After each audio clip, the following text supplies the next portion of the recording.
नमस्कार दोस्तों, कैसे हैं आप लोग। 1 और 2 नवंबर 2023 के एडिटोरियल और करंट अफेयर्स एनालिसिस में आपका स्वागत है। एडिटोरियल के 8 टॉपिक्स और करंट अफेयर्स के लगभग 12 टॉपिक्स, चूंकि 1 और 2 नवंबर 2023 दोनों के इंपॉर्टेंट करंट अफेयर्स और एडिटोरियल एक वीडियो में डिस्कस कर रहे हैं। वीडियो थोड़ी लेट है।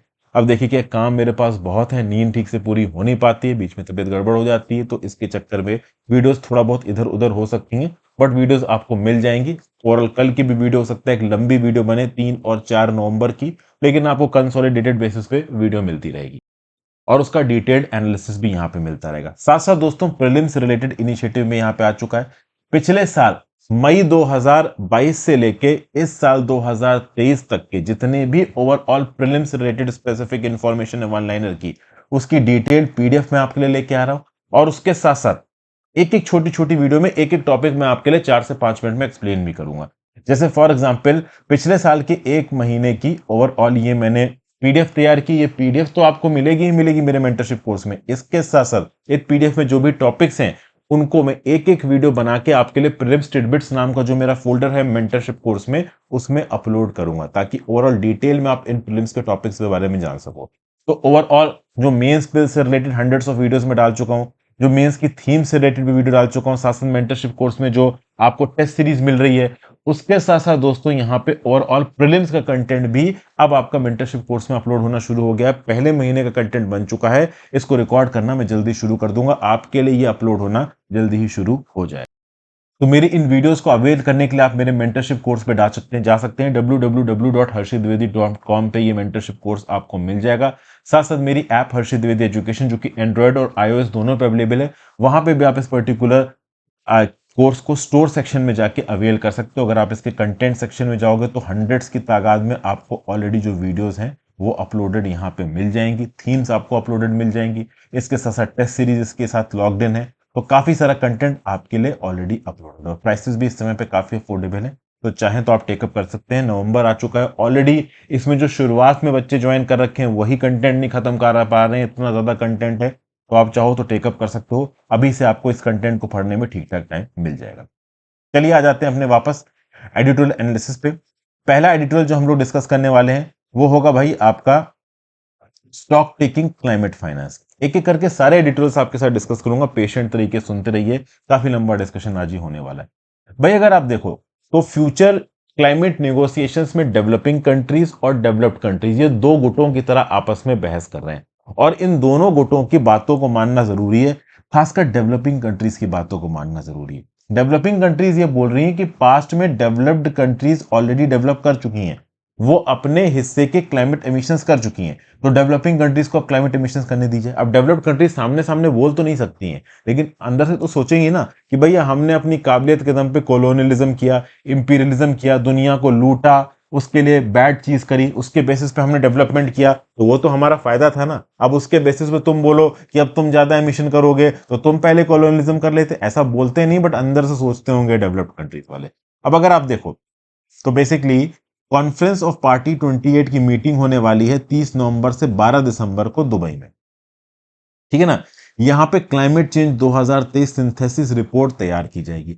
ग्लोबल स्टॉक टेक है ये, ग्लोबल स्टॉक टेक मतलब क्लाइमेट चेंज कॉन्फ्रेंस जो पेरिस में हुई थी 2015 दिसंबर में, उसमें जो भी यहां पे ओवरऑल दुनिया भर के टारगेटेड सबमिशंस थे, उस पे आपने एक्चुअली में क्या अचीव किया है, इस चीज का स्टॉक टेक लिया जाएगा इस साल दुबई में, ठीक है ना, जब दिसंबर में दुबई में मीटिंग होगी कॉन्फ्रेंस ऑफ पार्टीज की। इस रिपोर्ट में यह बोलना है कि ऑलरेडी देखिए तो 1.1 डिग्री सेल्सियस का टेम्परेचर इंक्रीज हो चुका है, जिसके चलते हजार्डस वेदर पैटर्न्स दुनिया भर में देखने को मिल रहे हैं, ठीक है ना। अब डेवलप्ड कंट्रीज और जो क्लाइमेट वल्नरेबल कंट्रीज हैं, वो डेवलपिंग कंट्रीज के ऊपर रिस्पॉन्सिबिलिटी डाल रही है कि भाई आप जल्दी कुछ करो। क्लाइमेट वल्नरेबल कंट्रीज का तो रिस्पॉन्सिबिलिटी डालना सही है, हम मॉरिशस जैसी कंट्रीज हो गई, मालदीव जैसी कंट्रीज हो गई, जिन्होंने बहुत ज्यादा पहले डेवलपमेंट भी नहीं किया है, उनके यहाँ ज्यादा बहुत ज्यादा इंडस्ट्रियलाइजेशन भी नहीं हुआ है, लेकिन ओवरऑल क्लाइमेट चेंज से कहीं ना कहीं अफेक्टेड है, तो वो डेवलप्ड कंट्रीज के ऊपर भी प्रेशर डाल रहे हैं, डेवलपिंग कंट्रीज के ऊपर भी प्रेशर डाल रहे हैं। अब ये डेवलप्ड कंट्रीज डेवलपिंग प्रेशर के ऊपर कंट्रीज के ऊपर प्रेशर डाल रही है कि भाई आप भी एक काम करो, अपने एमिशंस कम करो।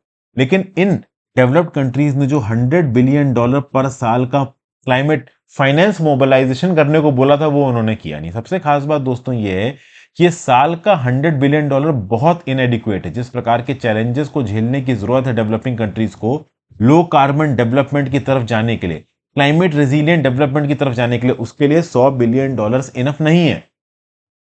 ठीक है, बट ये $100 बिलियन भी ये डेवलप्ड कंट्रीज नहीं दे पा रही हैं, समझ गए। तो भैया अगर आपको फाइनेंस प्रोवाइड करना है डेवलपिंग कंट्रीज को, तो जो एंकर शीट प्रिंसिपल है, common but differentiated responsibilities and respective capabilities का, इसको इंप्लीमेंट करना पड़ेगा। मतलब डेवलप्ड कंट्रीज को यहाँ पे फ्रंट लाइन पे आके पूरी जिम्मेदारी अपने ऊपर लेनी पड़ेगी। इस बात को मानना पड़ेगा कि हाँ भाई पास्ट में उन्होंने कहीं ना कहीं ज्यादा एमिशंस किए हैं और उन एमिशंस को अब कंपनसेट करना जरूरी है डेवलपिंग कंट्रीज को पैसों की मदद देके। तो यहाँ पे डेवलप्ड कंट्रीज को ये रिक्वायर किया जा रहा है कि मैंडेटरी टर्म्स में वो फाइनेंशियल रिसोर्सेज प्रोवाइड करें डेवलपिंग कंट्री पार्टीज को। Under article 9 of the Paris agreement on climate change, ये मैंडेटरी भी है डेवलप्ड कंट्रीज के लिए कि वो अपनी बाइन एनुअल अपडेट रिपोर्ट्स, ये BUR आगे भी आएगा, इसमें बताएं कि भाई उन्होंने क्या फाइनेंशियल रिसोर्सेज प्रोवाइड किए हैं डेवलपिंग कंट्रीज को। तो डेवलप्ड कंट्रीज अपनी बाई एनुअल अपडेट रिपोर्ट्स में ये बताएंगे कि क्या फाइनेंशियल रिसोर्सेज वो दे रही हैं डेवलपिंग कंट्रीज को, किस तरीके से दे रही हैं। कोपनहेगन क्लाइमेट चेंज कॉन्फ्रेंस 2009 में इन डेवलप्ड कंट्रीज ने बोला था कि 2020 तक वो सालाना $100 बिलियन देंगी। बाद में ओवरऑल इसको 2025 कर दिया गया। तो बेसिकली डेवलप्ड कंट्रीज को कोपनहेगन क्लाइमेट चेंज के प्रॉमिस के हिसाब से पैसा देना चाहिए और उसके बाद आगे ये डिस्कशन करना था पूरी दुनिया को 2024 के एंड तक कि 2025 के बाद से इस $100 बिलियन पर ईयर के क्वांटम को सालाना कितना बढ़ा जाएगा।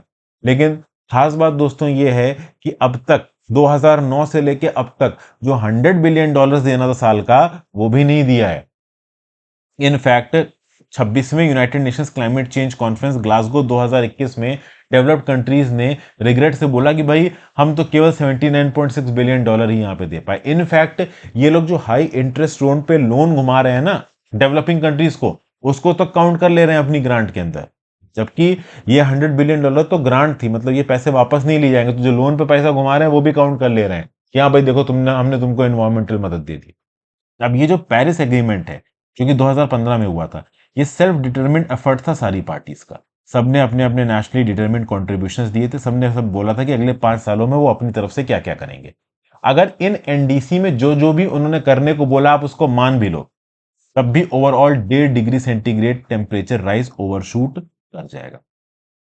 तो भैया जो भी नीड्स हैं ग्लोबल साउथ की कंट्रीज की, जो कि उनकी नेशनली डिटरमिन्ड कॉन्ट्रीब्यूशंस में एक्सप्रेस की गई हैं, अगर एक्चुअली में उनको पूरा करना है और डेवलपिंग कंट्रीज को इंटेंडेड टारगेट के पास लेके आना है कि हाँ भाई वो अपने एमिशंस को कम करें, तो टोटल 2030 तक $6 ट्रिलियन की जरूरत पड़ेगी। $6 ट्रिलियन की जरूरत पड़ेगी। इनफैक्ट इंडिया की जो तीसरी बाई एनुअल डेट रिपोर्ट है वो क्या बोलती है कि भाई नेशनली डिटरमिन्ड कंट्रीब्यूशन को मिलना है 2015 से लेकर 2030 के टाइम पीरियड के लिए। तो एडेप्टेशन के लिए इंडिया को $206 बिलियन चाहिए और मिटिगेशन के लिए $834 बिलियन चाहिए। मतलब $1 ट्रिलियन से ज्यादा तो अकेले इंडिया को चाहिए, तब जाके इंडिया प्रॉपर तरीके से low carbon cleaner energy systems की तरफ जा पाएगा कंपेयर टू ट्रेडिशनल सिस्टम्स।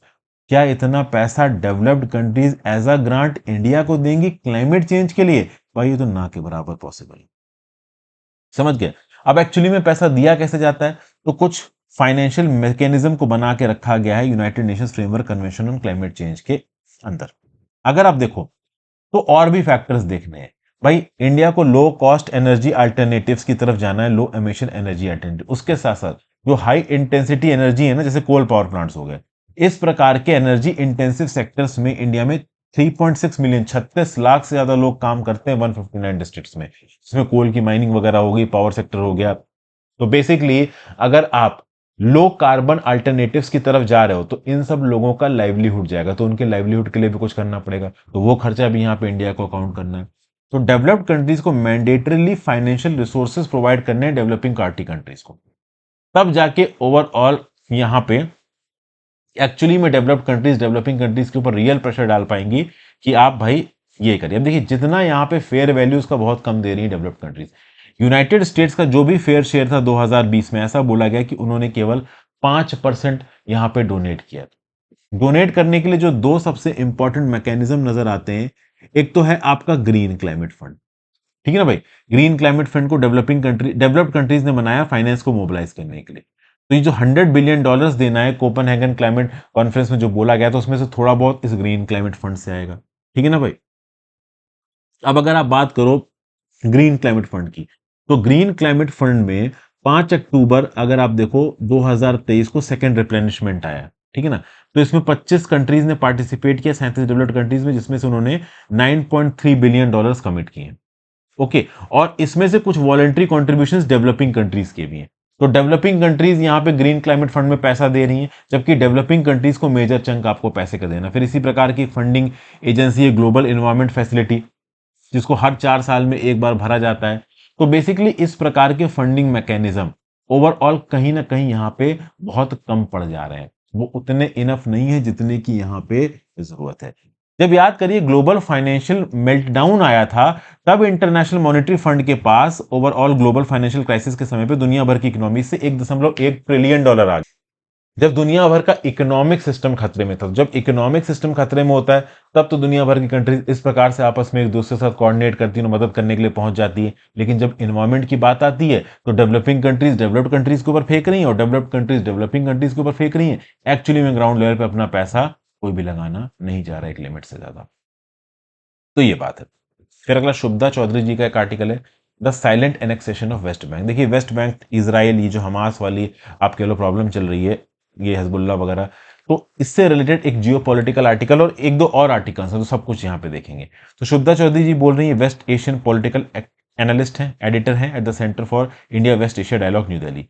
इनका बोलना था कि इनको इजरायली ऑक्यूपेशन के बारे में पहली बार देखने को मिला 2016 में, जब किंग हुसैन ब्रिज, एक बॉर्डर है किंग हुसैन ब्रिज पे, जो कि जॉर्डन से आप वेस्ट बैंक में आ सकते हो। ये इजराइल है, इधर वेस्ट बैंक है, इधर गाजा पट्टी और इधर जॉर्डन है। तो जॉर्डन और वेस्ट बैंक के बीच में ये किंग हुसैन ब्रिज के पास एक बॉर्डर है। इस बॉर्डर के पास इन्हें 8 घंटे इंतजार करना पड़ा, बिना खाना के और बिना पानी के।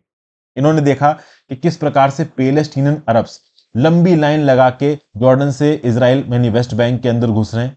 इजरायली अथॉरिटीज उनको बुरी तरीके से चेक कर रही है, कभी कभी उनके लगेज को सीज कर रही है, कभी कभी उनके लगेज को उठा के इधर फेंक दे रही है। तो basically overall first time Shubhada Chaudhary ji बोल रही हैं कि उन्होंने लाइव देखा कि हाँ भाई सच में इजरायली ऑक्यूपेशन हो रखा है इन पैलेस्टीनियन टेरिटरीज में। अब 7 अक्टूबर को जब हमास का अटैक हुआ इसराइल के ऊपर, तो ये जो बॉर्डर क्रॉसिंग थी आपकी जॉर्डन और वेस्ट बैंक के बीच में, ये बंद कर दी इसराइलीज के द्वारा। पैलेस्टीनियंस का गाजा पट्टी के अंदर जेनोसाइड चल रहा है और वेस्ट बैंक के अंदर साइलेंट एनेक्सेशन हो रहा है। 7 अक्टूबर के हमास के अटैक के बाद 114 पैलेस्टीनियंस वेस्ट बैंक में मर चुके हैं और 1200 अरेस्ट हो चुके हैं, और इनकी कोई प्रॉपर सुनवाई नहीं है, इनकी कोई प्रॉपर रिपोर्टिंग नहीं है, कोई इस बात पे ध्यान नहीं दे रहा।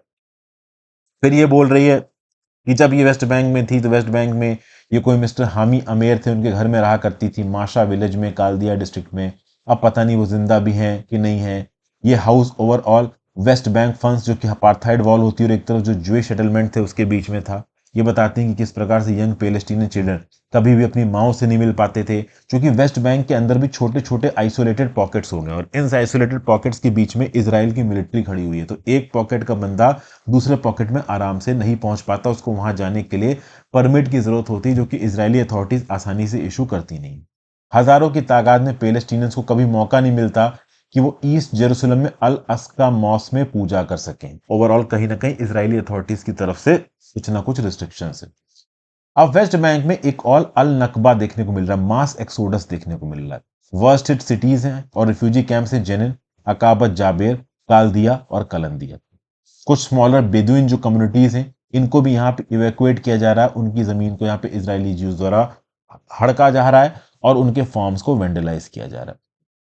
अभी रिसेंटली एक वेस्ट बैंक का विलेज है वाल्दी अल सिक, वहां पे 3 पैलेस्टीनियंस को नेकेड किया गया, उनको सेक्सुअली असॉल्ट किया गया इजरायली डिफेंस फोर्सेस के द्वारा, और उसके बाद कोई भी इंसाफ नहीं हो रहा है। एक इन्वेस्टिगेटिव कमिटी यहां पे बनाई गई है।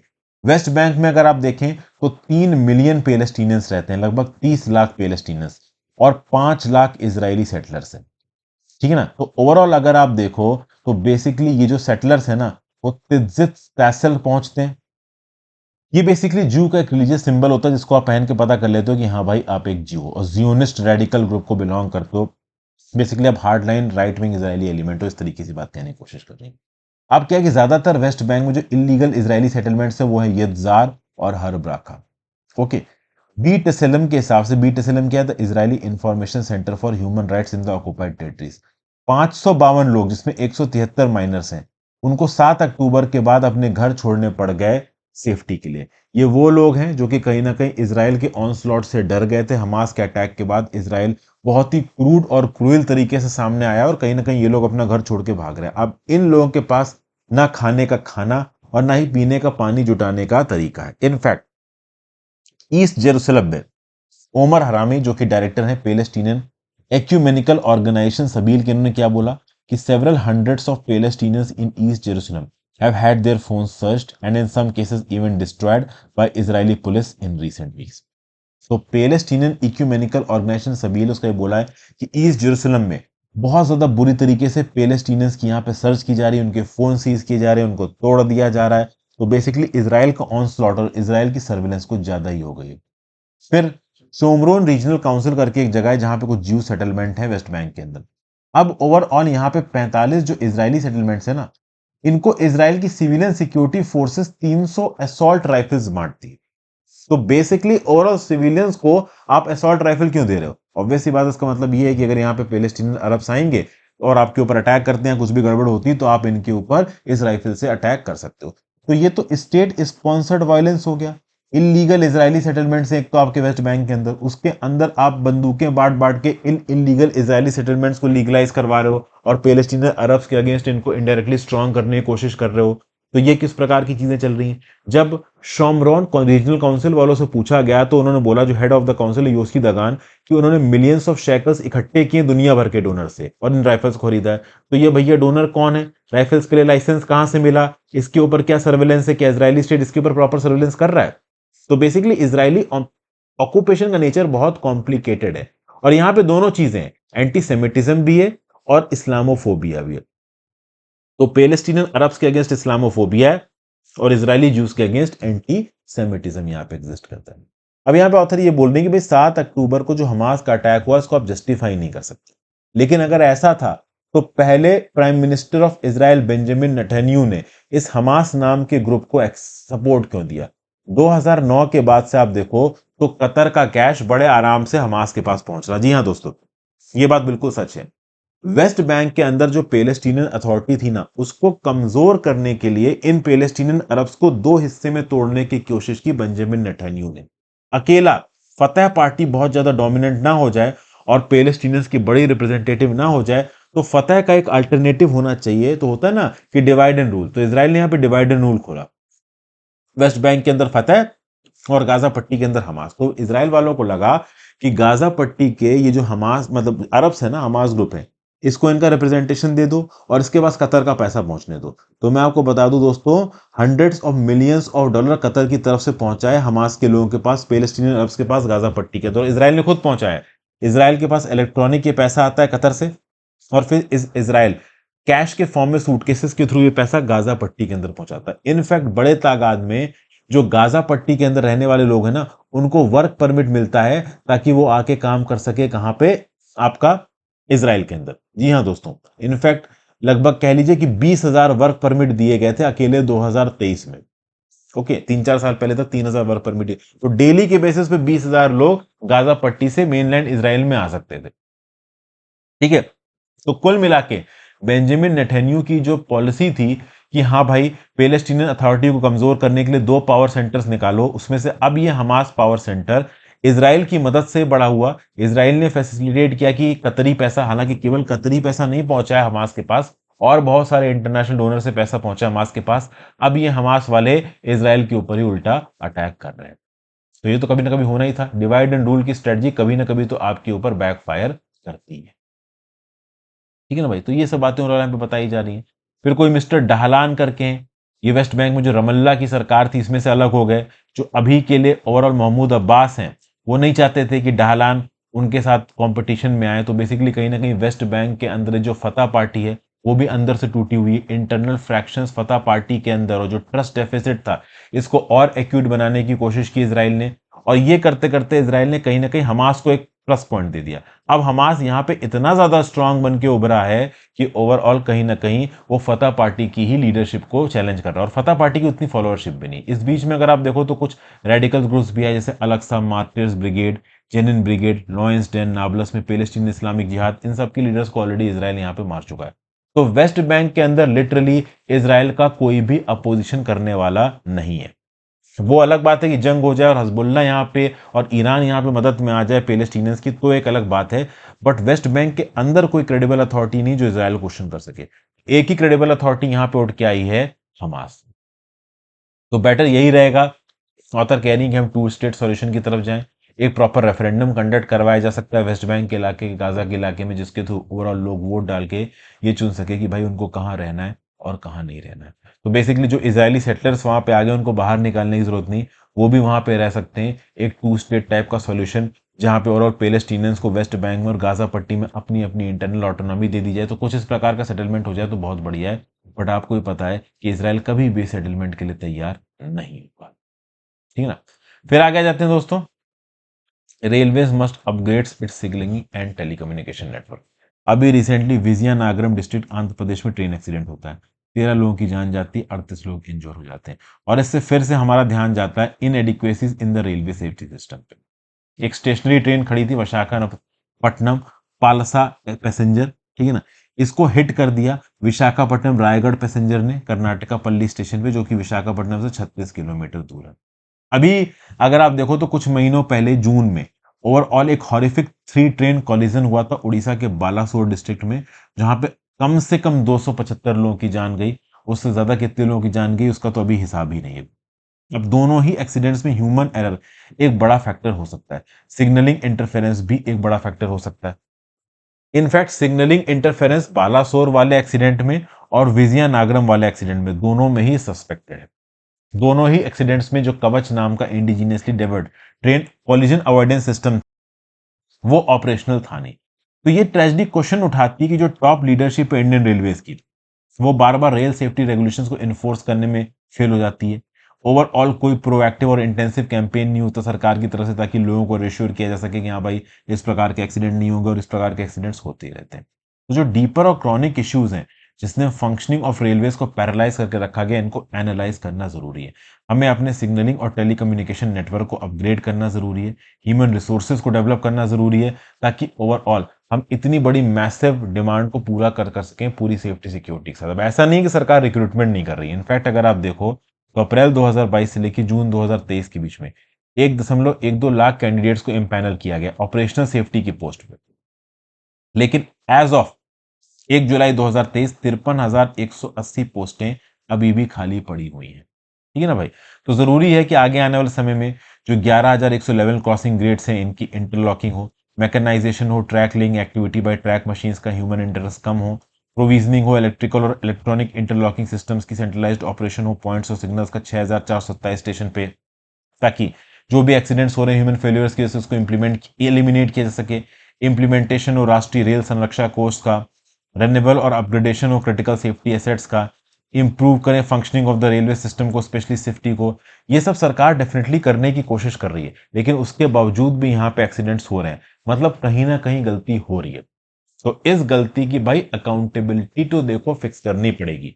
हमेशा आप नीचे वाले क्लर्क पे या सिग्नलिंग ऑपरेटर पे या रेल लाइन ऑपरेटर पे अकाउंटेबिलिटी डाल दो, सिग्नल रूम में जो इंडिविजुअल बैठा है उसके ऊपर अकाउंटेबिलिटी डाल दो कि तुमने गड़बड़ की, इससे नहीं हो पाएगा।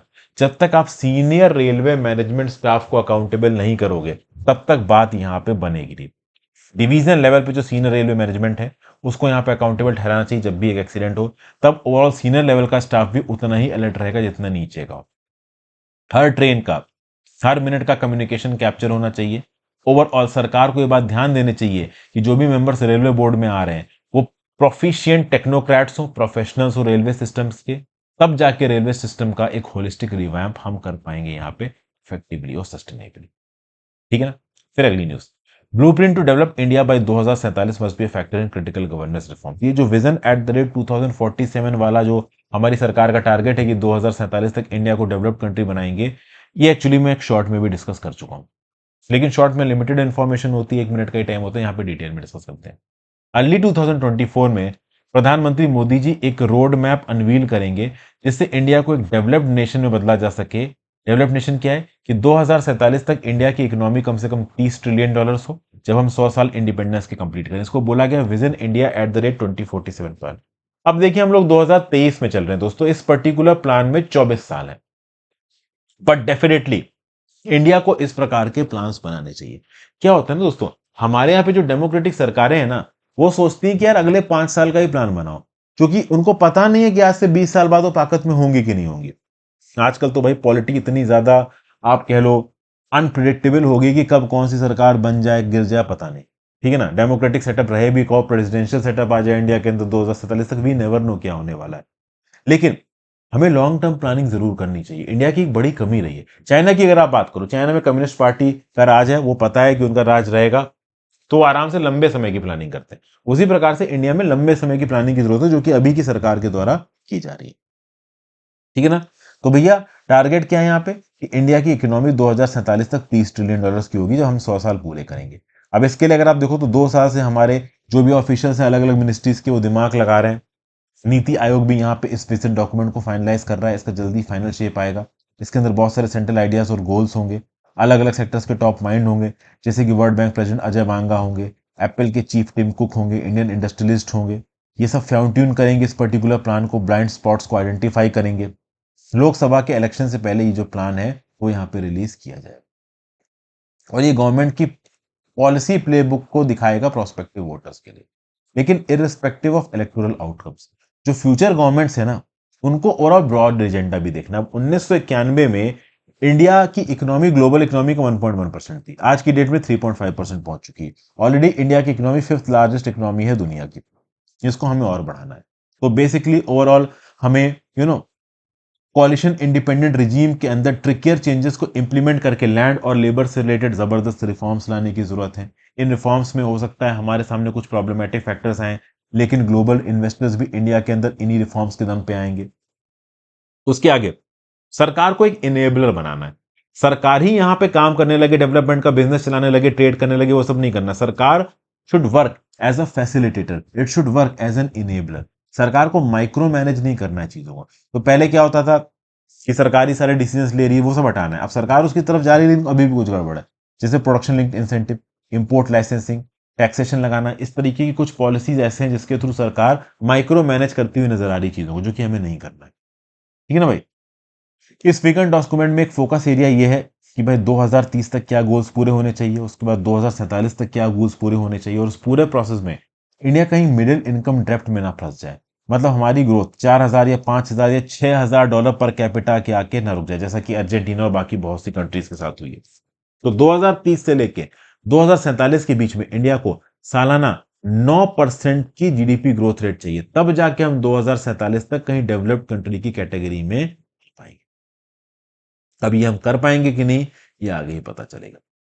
फिर मालवेयर मेलिस, यहां पे क्या बताया जा रहा है भाई, रिसेंटली एप्पल कंपनी के द्वारा एक रिपोर्ट रिलीज की गई है। ठीक है ना, over a dozen opposition leaders और जर्नलिस्ट को ईमेल अलर्ट्स मिले हैं, रिपोर्ट नहीं मतलब ईमेल अलर्ट्स हैं एप्पल की तरफ से, कि जो उनका डिवाइस है उसको स्टेट स्पॉन्सर्ड अटैकर्स द्वारा टारगेट किया गया। अब जर्नलिस्ट और अपोजिशन के पॉलिटिशियंस, ये दो ऐसी क्लासेस हैं जो कि रूलिंग पार्टी को अकाउंटेबल ठहरा सकती हैं, इंपॉर्टेंट मुद्दों पे रूलिंग पार्टी को काउंटर कर सकती हैं। और यहां पे यही जो दो आप कह लो इंपॉर्टेंट बेसिस है, उनको अटैक किया जा रहा है। तो इस बात को लेकर सरकार ने बोला है कि हाँ भाई, हम ओवरऑल इसके ऊपर एक्शन लेंगे। अब पेगासस एपिसोड अपने आप में इस चीज को पॉइंट आउट कर रहा था। देखिए 2022 में न्यूयॉर्क टाइम्स में एक आर्टिकल छपता है जिसमें बहुत डिटेल तरीके से बताया जाता है कि पेगासस नाम का एक स्पाईवेयर जो कि इजराइल की कंपनी एनएसओ ग्रुप ने बनाया, वो कैसे इजरायली इंटरेस्ट को प्रमोट कर रहा है, कैसे दुनिया भर की सरकारें इस पेगासस नाम के ऑनलाइन सॉफ्टवेयर टूल को खरीद रही हैं, और इसके बेसिस पे अपोजिशन के मेंबर्स के ऊपर, जर्नलिस्ट के ऊपर, बड़े बड़े जजेस के ऊपर, जो कि रूलिंग स्टैब्लिशमेंट के क्रिटिकल है, उनके ऊपर स्नूपिंग कर रही है। ठीक है ना, इनफैक्ट अगर आप देखो तो पेगासस प्रोजेक्ट ने इंडिया के अंदर 40 जर्नलिस्ट, कैबिनेट मिनिस्टर्स और अदर ऑफिशियल्स को टारगेट किया है। सुप्रीम कोर्ट ऑफ इंडिया ने यहाँ पे एक पैनल बनाया, और इस पैनल के अंदर ये पूछा गया कि भैया आप देखोगे कि क्या पेगासस का गलत तरीके से इस्तेमाल हुआ है। तो इस पैनल ने 29 फॉर्म्स को एग्जामिन किया और बोला कि नहीं भाई, गलत तरीके से इस्तेमाल नहीं हुआ है। लेकिन ये बात भी बोला इस पैनल ने कि यूनियन गवर्नमेंट इस पर्टिकुलर इन्वेस्टिगेशन में ठीक तरीके से पार्टिसिपेट नहीं करी, लैकेडाइसिल है और डिसमिसिव अप्रोच है यूनियन गवर्नमेंट की एनएसओ ग्रुप और उसके प्रोडक्ट्स के प्रति। इनफैक्ट केंद्र की सरकार के ऊपर इल्जाम है, भारत सरकार के ऊपर, कि उन्होंने इजराइल से $2 बिलियन का जो पैकेज था ना सोफिस्टिकेटेड वेपन्स का और इंटेलिजेंस किया गया 2017 में, उसके थ्रू ये एनोसस, ये पेगासस खरीदा था।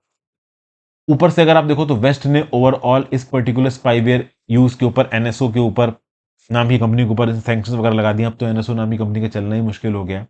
आईफोन्स की अगर आप बात करो तो एप्पल आईफोन्स दुनिया का 20% मार्केट ऑक्यूपाई करते हैं, इंडिया के अंदर 7% मार्केट ऑक्यूपाई करते हैं।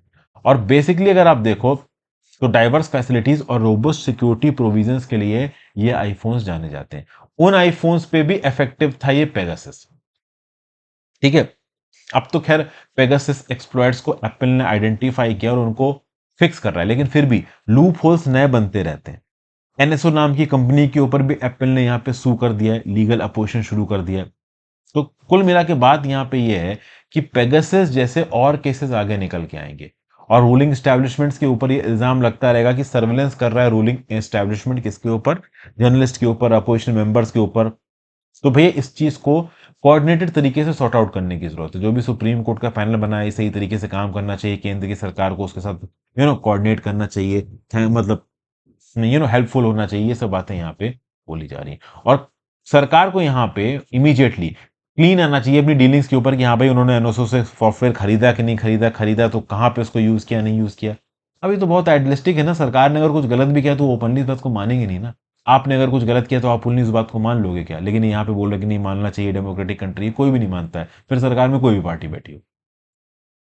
आगे, impacting a women's freedom to reproductive choices, Surit Parthasarathy साहब ने इस आर्टिकल लिखा।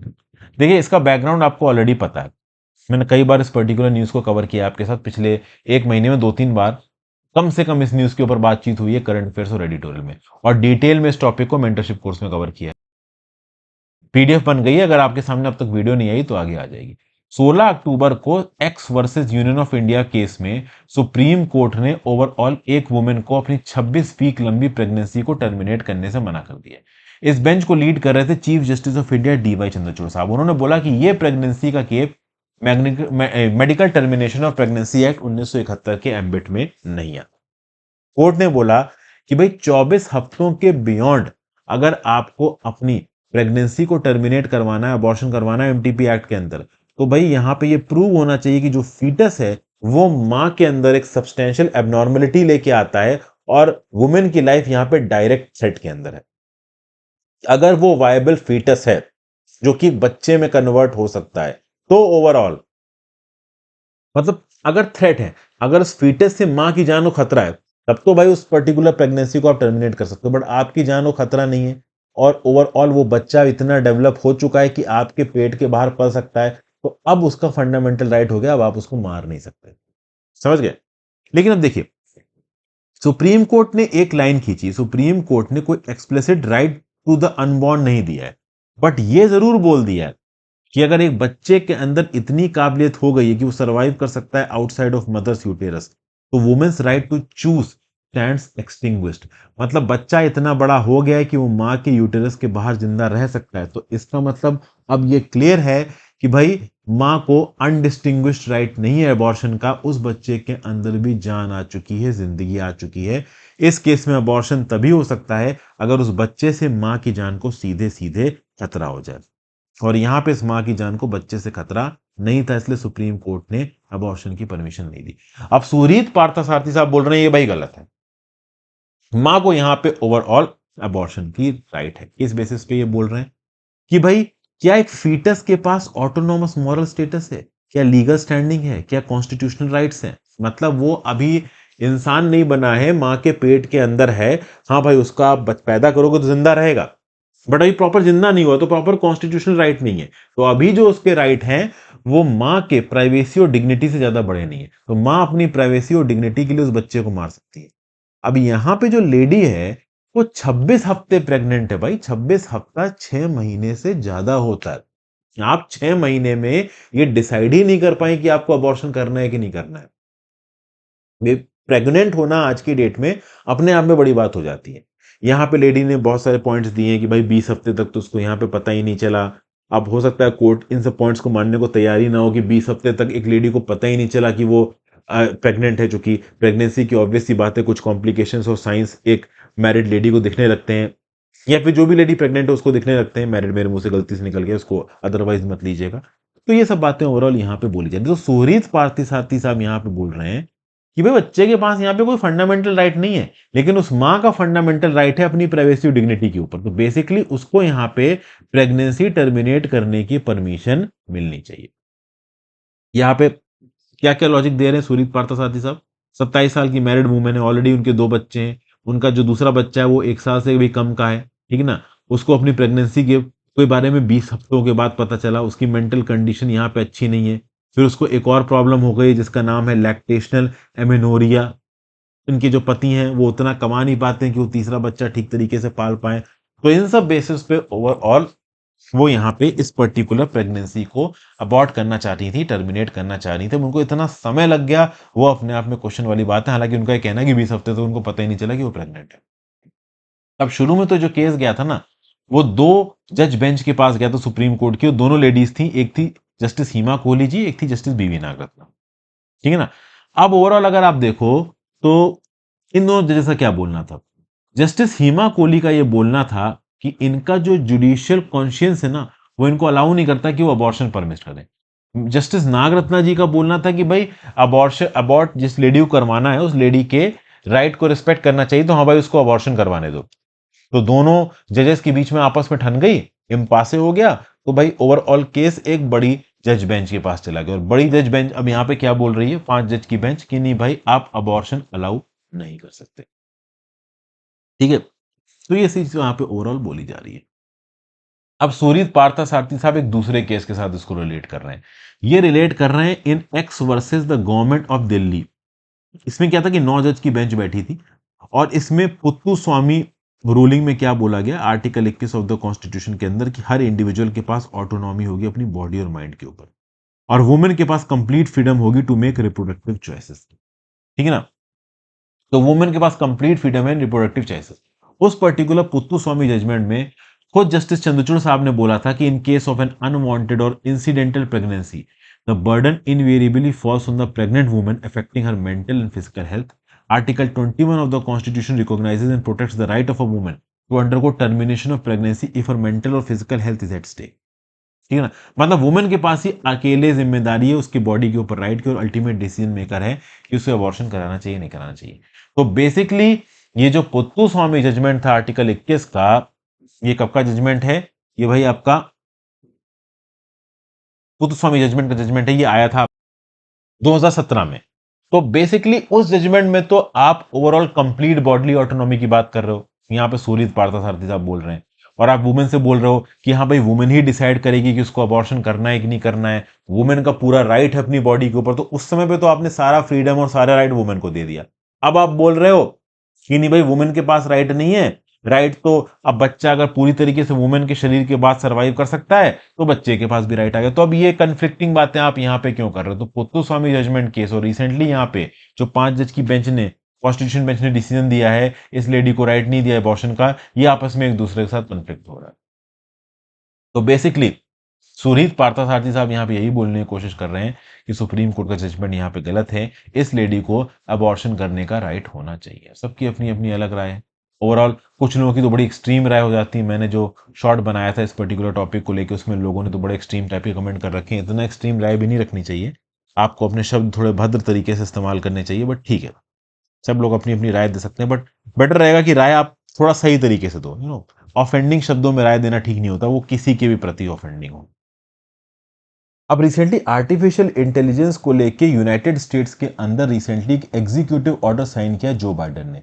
जो बाइडेन, उस समय पे ये न्यूज बहुत वायरल हो रही थी कि ऋषि सुनाक की जो एआई मीटिंग होने वाली है उसका तक का इंतजार नहीं किया, जो बाइडेन ने एक एग्जीक्यूटिव ऑर्डर साइन कर दिया। मतलब दुनिया भर में आर्टिफिशियल इंटेलिजेंस को लेकर रेगुलेशन कंट्रीज करना चाह रही है, अमेरिका भी कर रहा है। इस टॉपिक को मैं पहले आपके साथ डिस्कस कर चुका हूं। 30 अक्टूबर को अगर आप देखो तो इसको safe, secure and trustworthy artificial intelligence इस डॉक्यूमेंट का टाइटल दिया गया। तो ये इलिस्ट्रेट कर रहा है कि जो ग्लोबल लीडर्स है उनका जो attitude towards artificial intelligence regulation वो बदल रहा है, ठीक है ना? बेसिकली इम्प्लीमेंटेशन और यूज आर्टिफिशियल इंटेलिजेंस का बिना नेसेसरी सेफगार्ड्स के इसके बहुत इनॉर्मस इंप्लीकेशन है फ्यूचर ऑफ ह्यूमैनिटी के लिए। रेगुलेटरी अप्रोचेस आर्टिफिशियल इंटेलिजेंस के लिए बहुत ज्यादा जरूरी है, ये सब जानते हैं। अब आर्टिफिशियल इंटेलिजेंस के अंदर कॉपीराइट के रिस्पेक्ट में आर्टिकल स्पेसिफिकली बात कर रहा है और बड़ा ही अच्छा व्यू पॉइंट है, मतलब बड़ा यूनिक किस्म का व्यू पॉइंट है और उसको इंडिया से कंपेयर किया गया। मतलब कुछ आर्टिकल्स एक्चुअली में बहुत अच्छे व्यू पॉइंट्स देते हैं, जिसमें ये एक आर्टिकल बहुत अच्छा है। देखिए यहाँ पे क्या बताया गया है।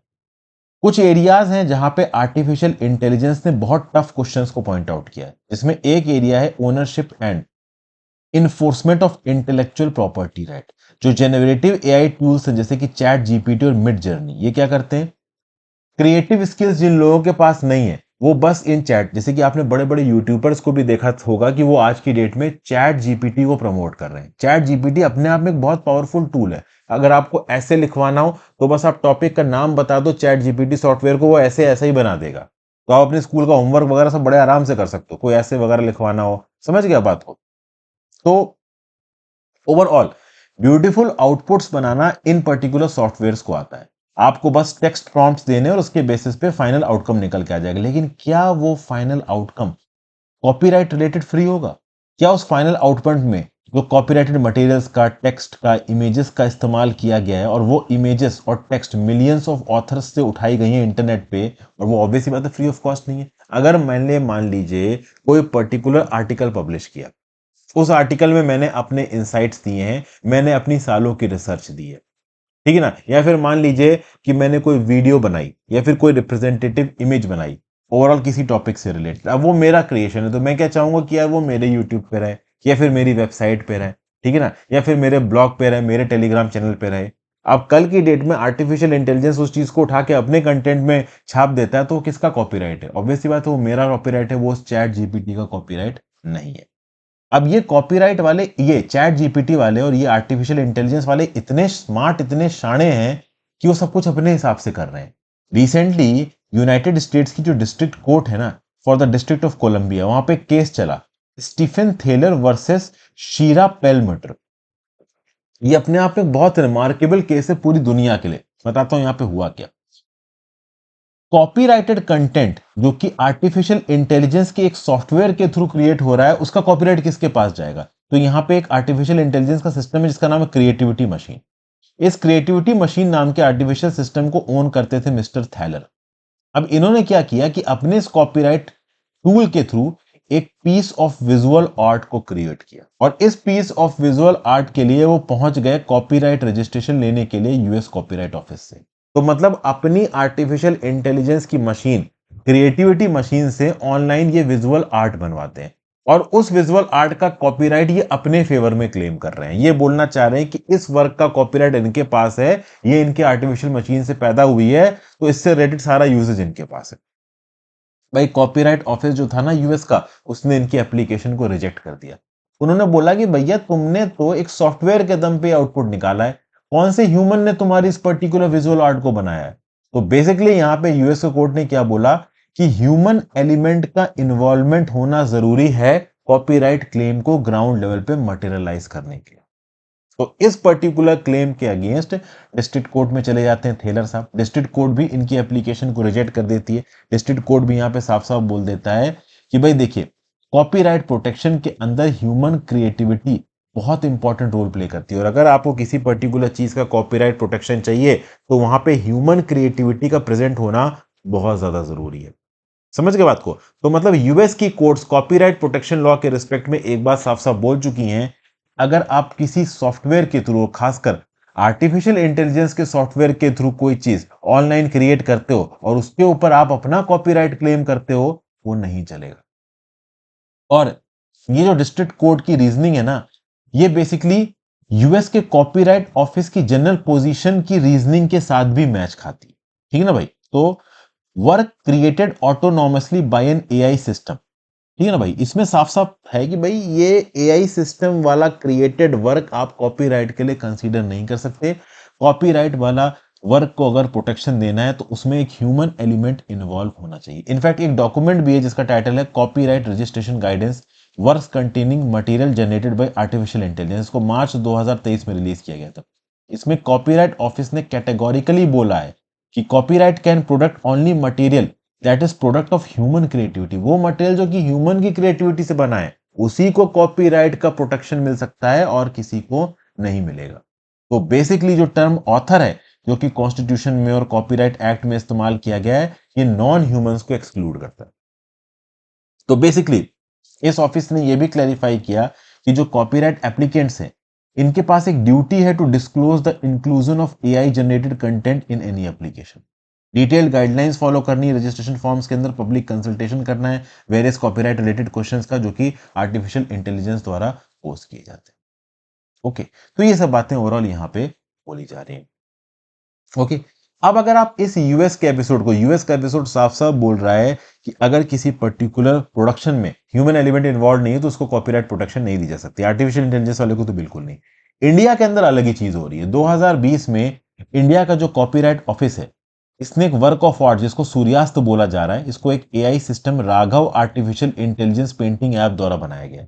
कॉपीराइट ऑफिस में यह particular Raghav artificial intelligence painting app को ओवरऑल एक को ऑथर बना रखा है और कहीं ना कहीं देखो तो इस को ऑथर को पेटेंट भी मिला हुआ है, रजिस्ट्रेशन मिल गया इसको यहाँ पे। तो ये क्या चक्कर है भाई, यूएस के अंदर कॉपीराइट लॉ अलग तरीके से काम कर रहा है और इंडिया के अंदर कॉपीराइट एक्ट 57 के अंदर copyright office overall human authorship की रिक्वायरमेंट को इग्नोर करके एक ऑनलाइन आर्टिफिशियल इंटेलिजेंस के नेटवर्क को कॉपीराइट क्लेम दे रहा है।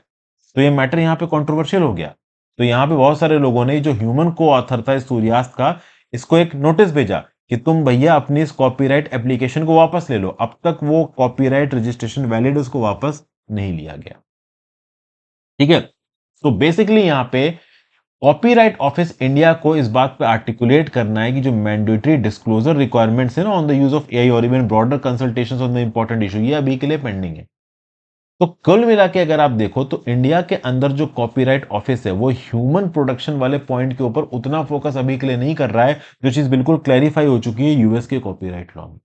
फिर यहाँ पे जो करंट सिनेरियो है in the light of recommendations of 161st report of the departmental related parliamentary standing committee on the commerce entitled review of the intellectual property rights regime in India July 2021, इस report ने suggest किया कि जो copyright act 1957 है और patent act 1970 है इसको review करने की जरूरत है ताकि रिव्यू के बाद उसमें इनकॉर्पोरेट किया जा सके emerging technologies of AI and AI related inventions in their ambit. इस रिपोर्ट को अगर आप केयरफुली रीड करते हो तो कुछ रिकमेंडेशंस आपको नजर आएंगी जो कि रिलैक्स करेंगी स्टैंडर्ड्स फॉर सिक्योरिंग कॉपीराइट और पेटेंट्स। लेकिन ये जो रिकमेंडेशंस है ओवरऑल ये किसी स्टडी से इन्फॉर्म नहीं होती आईपी रिलेटेड चैलेंजेस की। एआई इनोवेशन इकोसिस्टम ओवरऑल कहीं ना कहीं इससे अफेक्ट हो रहा है इंडिया के अंदर।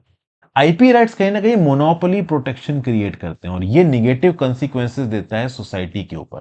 तो IP protections AI generated work को तो देना ही नहीं चाहिए। आईपी प्रोटेक्शंस, कॉपीराइट प्रोटेक्शंस केवल एक ह्यूमन मेड इन्वेंशन को ही दिया जा सकता है जब आप इन्वेंटिवाइज करोगे ऑथर्स को, इन्वेंटर्स को थ्रू कॉपीराइट एंड पेटेंट्स, तब उसका कोई मतलब है। आर्टिफिशियल इंटेलिजेंस का सॉफ्टवेयर ऑनलाइन मलबा उठा के, डॉक्यूमेंट्स, डाटा वगैरह, इमेजेस उठा के बड़ा सा इन्वेंशन बना देता है और उसको आप बोलते हो कि हाँ भाई दूसरे की खिचड़ी को मिला के आपने पका दी एक अच्छी सी खिचड़ी और इसके नया कॉपीराइट हो गया, तो वो गड़बड़ा जाएगा। तो इंडिया के अंदर पॉलिसी मेकर्स और कोर्ट्स को बहुत कॉशियस होना पड़ेगा ह्यूमन सेंट्रिसिटी के ऊपर जब भी कॉपीराइट प्रोटेक्शन को इंडिया के अंदर किसी के भी द्वारा क्लेम किया जा रहा है। ठीक है भाई, तो ये चीज है। एडिटोरियल एनालिसिस यहाँ पे दोस्तों खत्म होता है 2 दिन का। ये एडिटोरियल एनालिसिस काफी जरूरी हो जाता है, लेकिन आई होप कि इस कॉपीराइट लॉ के अंदर आपको काफी कुछ इंपॉर्टेंट चीजें जानने को मिली हैं। बाकी मेंटरशिप प्रोग्राम के बारे में मैंने शुरू में आपको दोस्तों बताया, इस पर्टिकुलर प्राइसेस पे मत जाइए। इस समय पे मेंटरशिप प्रोग्राम की जो प्राइसेस है काफी अफोर्डेबल चल रही हैं। जो ऑलरेडी डिस्काउंटेड प्राइसेस चल रहे हैं इस समय पे ऐप में, चलिए अपने व्यूअर्स के लिए ये कूपन कोड जो मैं यहाँ पे आपको बता रहा हूँ ये विजिबल नहीं है, मैं देखना चाहता हूँ यहाँ पे कितने लोग ज्वाइन करते हैं। DU15, D for district, U for university 1515। तो DU15 ये कूपन कोड अगर आप डालते हो तो ओवरऑल आपको कोर्स पे 15% का डिस्काउंट मिल जाएगा। और ओवरऑल 2 दिन के लिए मैं इस चीज को एक्टिवेट कर रहा हूं यहाँ पे। तो जो लोग यहां तक सीरियसली इस पर्टिकुलर वीडियो को देख रहे हैं, ये कूपन कोड जो DU15 है, D for district, U for university 15, ये ऑनलाइन पब्लिक के लिए नहीं है। ठीक है ना, जो लोग इस वीडियो को सीरियसली यहां तक देख रहे हैं और ओवरऑल कहीं ना कहीं किसी भी फॉर्म में इस पर्टिकुलर कोर्स को ज्वाइन करना चाहते हैं, वो ओवरऑल यहाँ पे इसको ज्वाइन कर सकते हैं DU15 को। ठीक है ना भाई। तो लेट्स सी कि ओवरऑल कितने सीरियस व्यूअर्स यहाँ तक देख रहे हैं, ये भी मैं यहाँ पे देखना चाहता हूँ। क्योंकि अब क्या है कि कोर्सेज बहुत अफोर्डेबल हो गए, रीजन बीइंग कि अब आपके पास खत्म करने के लिए कंटेंट ज़्यादा टाइम बचा नहीं है। तो जितना जल्दी आप अवेल कर लेंगे उतना बेटर रहेगा। आप चाहें तो इस पर्टिकुलर कोर्स को अवेल कर सकते हैं। कंटेंट क्या क्या अपलोड हो रहा है, कैसे कैसे अपलोड हो रहा है, अब प्रीलिम्स का कंटेंट नया आ रहा है, तो ओवरऑल कहीं ना कहीं ये आपके लिए यूजफुल ही होने वाला है। तो चाहें तो आप इसको अवेल कर सकते हो। चलिए भाई, आगे चलते हैं आपके करंट अफेयर्स के ऊपर। ओके, पहला current affair, 68 to get Rajyotsava award as Karnataka celebrates 50 years of training. तो भाई यहाँ पे कुछ नाम दे रखे हैं जिसको ये बताया गया कि हाँ भाई इनको कर्नाटका में राज्योत्सव अवार्ड दिया गया। मतलब राज्य के फॉर्मेशन को, इनफैक्ट राज्य के नाम के फॉर्मेशन को यहाँ पे सेलिब्रेट किया जा रहा है। जो minister for Kannada and culture हैं शिवराज तंदागंदी साहब, उन्होंने बोला कि हर डिस्ट्रिक्ट से रिप्रेजेंटेशंस ली गई हैं। अवार्डीज में 13 वुमेन है, 54 मेन है, एक ट्रांसजेंडर है, 2 सेंटेनेरियंस हैं 100 साल से ज्यादा उम्र के। इनफैक्ट 68 पर्सन को यहाँ पे ओवरऑल नॉमिनेट किया गया। इनफैक्ट अगर आप देखो तो 68 स्टेट फॉर्मेशन डे है ये। ठीक है ना, 68th स्टेट फॉर्मेशन डे है, 1 नवंबर को ये मनाया जा रहा है। इनफैक्ट अगर आप देखो तो जो चीफ मिनिस्टर साहब थे उस समय के 50 साल पहले, डी देवराज उर साहब, इन्होंने ग्रेनाइट फ्लैग यहाँ पे अनवील किया था जिसके ऊपर कर्नाटका नाम लिखा हुआ था। और एक मैप था कंटीरा स्टेडियम में 1973 में। ठीक है भाई, ये 50 साल पहले हुआ था। अभी के लिए वो स्टोन कहाँ है वो क्लैरिफाई नहीं है, लेकिन इस फ्लैग को लॉन्च किए 50 साल हो चुके हैं और नामकरण हुए कर्नाटका का 68 साल हो चुके हैं। इसलिए ओवरऑल यहाँ पे 68 लोगों को इनाम बांटा जा रहा है। ओके, अगर आप बात करो कर्नाटका बनने की, तो बेसिकली कर्नाटका एकीकराना मूवमेंट चला था, डिकेड्स ऑफ प्रोटेस्ट हुए थे। तब मैसूरू प्रिंसली स्टेट के कन्नड़ स्पीकिंग रीजन्स को यहाँ पे यूनाइट किया गया और एक स्टेट बना दिया गया 1 नवंबर 1956 को। ठीक है ना, इस स्टेट को मैसूर बोला गया। और 17 ईयर्स बाद ओवरऑल इसका यहाँ पे होता है नामकरण। 1973, 21 अगस्त 1973 को इस स्टेट को Mysore state alteration of name act 1973 के थ्रू कर्नाटका बोला गया। तो ये मैसूर नाम का प्रिंसिपैलिटी बनती है नवंबर 1 1956 को, जिसको आज की डेट में कर्नाटका बोला जा रहा है। इस हिसाब से स्टेट को बने 44 प्लस 23, मतलब लगभग 68 साल हो चुके हैं। और नामकरण की बात की जाए तो नामकरण हुआ 21 अगस्त 1973 को, तो उस हिसाब से नामकरण को हुए 50 साल हो चुके हैं। इनफैक्ट अगर कर्नाटका नाम के ओरिजिन की बात की जाए तो हिस्टोरियंस और लिंग्विस्टिक स्कॉलर्स का बोलना है कि कर्नाटका नाम बिफोर कॉमन एरा में दिया गया था।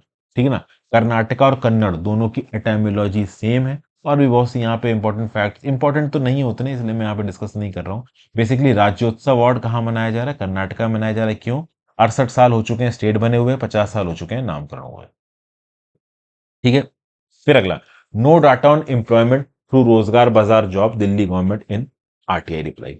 अब भैया ओवरऑल अलग अलग पॉलिटिशियंस जो भी क्लेम करते हैं उनके क्लेम के ऊपर यहाँ पे मॉनिटरिंग हो रही है। अब आम आदमी पार्टी के लीडर अरविंद केजरीवाल साहब मोदी जी का क्लेम को क्रॉस वेरीफाई करते हैं, अभी इनको यहाँ पे क्रॉस वेरीफाई किया जा रहा है। दिल्ली गवर्नमेंट का डायरेक्टरेट ऑफ एम्प्लॉयमेंट के पास कोई भी डाटा यहाँ पे नहीं है कि भाई किन किन लोगों को एम्प्लॉयमेंट मिला है थ्रू रोजगार जॉब पोर्टल। ये द हिंदू न्यूज़पेपर को पता चला है RTI एप्लीकेशन के थ्रू। तो इस पोर्टल पे ऐसे लोगों का कोई डाटा नहीं जिनकी जॉब लगी है। ऐसे लोगों का डाटा है जो जॉब ढूंढ रहे हैं, लेकिन जो जॉब ढूंढ रहा है जरूरी नहीं है कि उसको नौकरी मिली हो।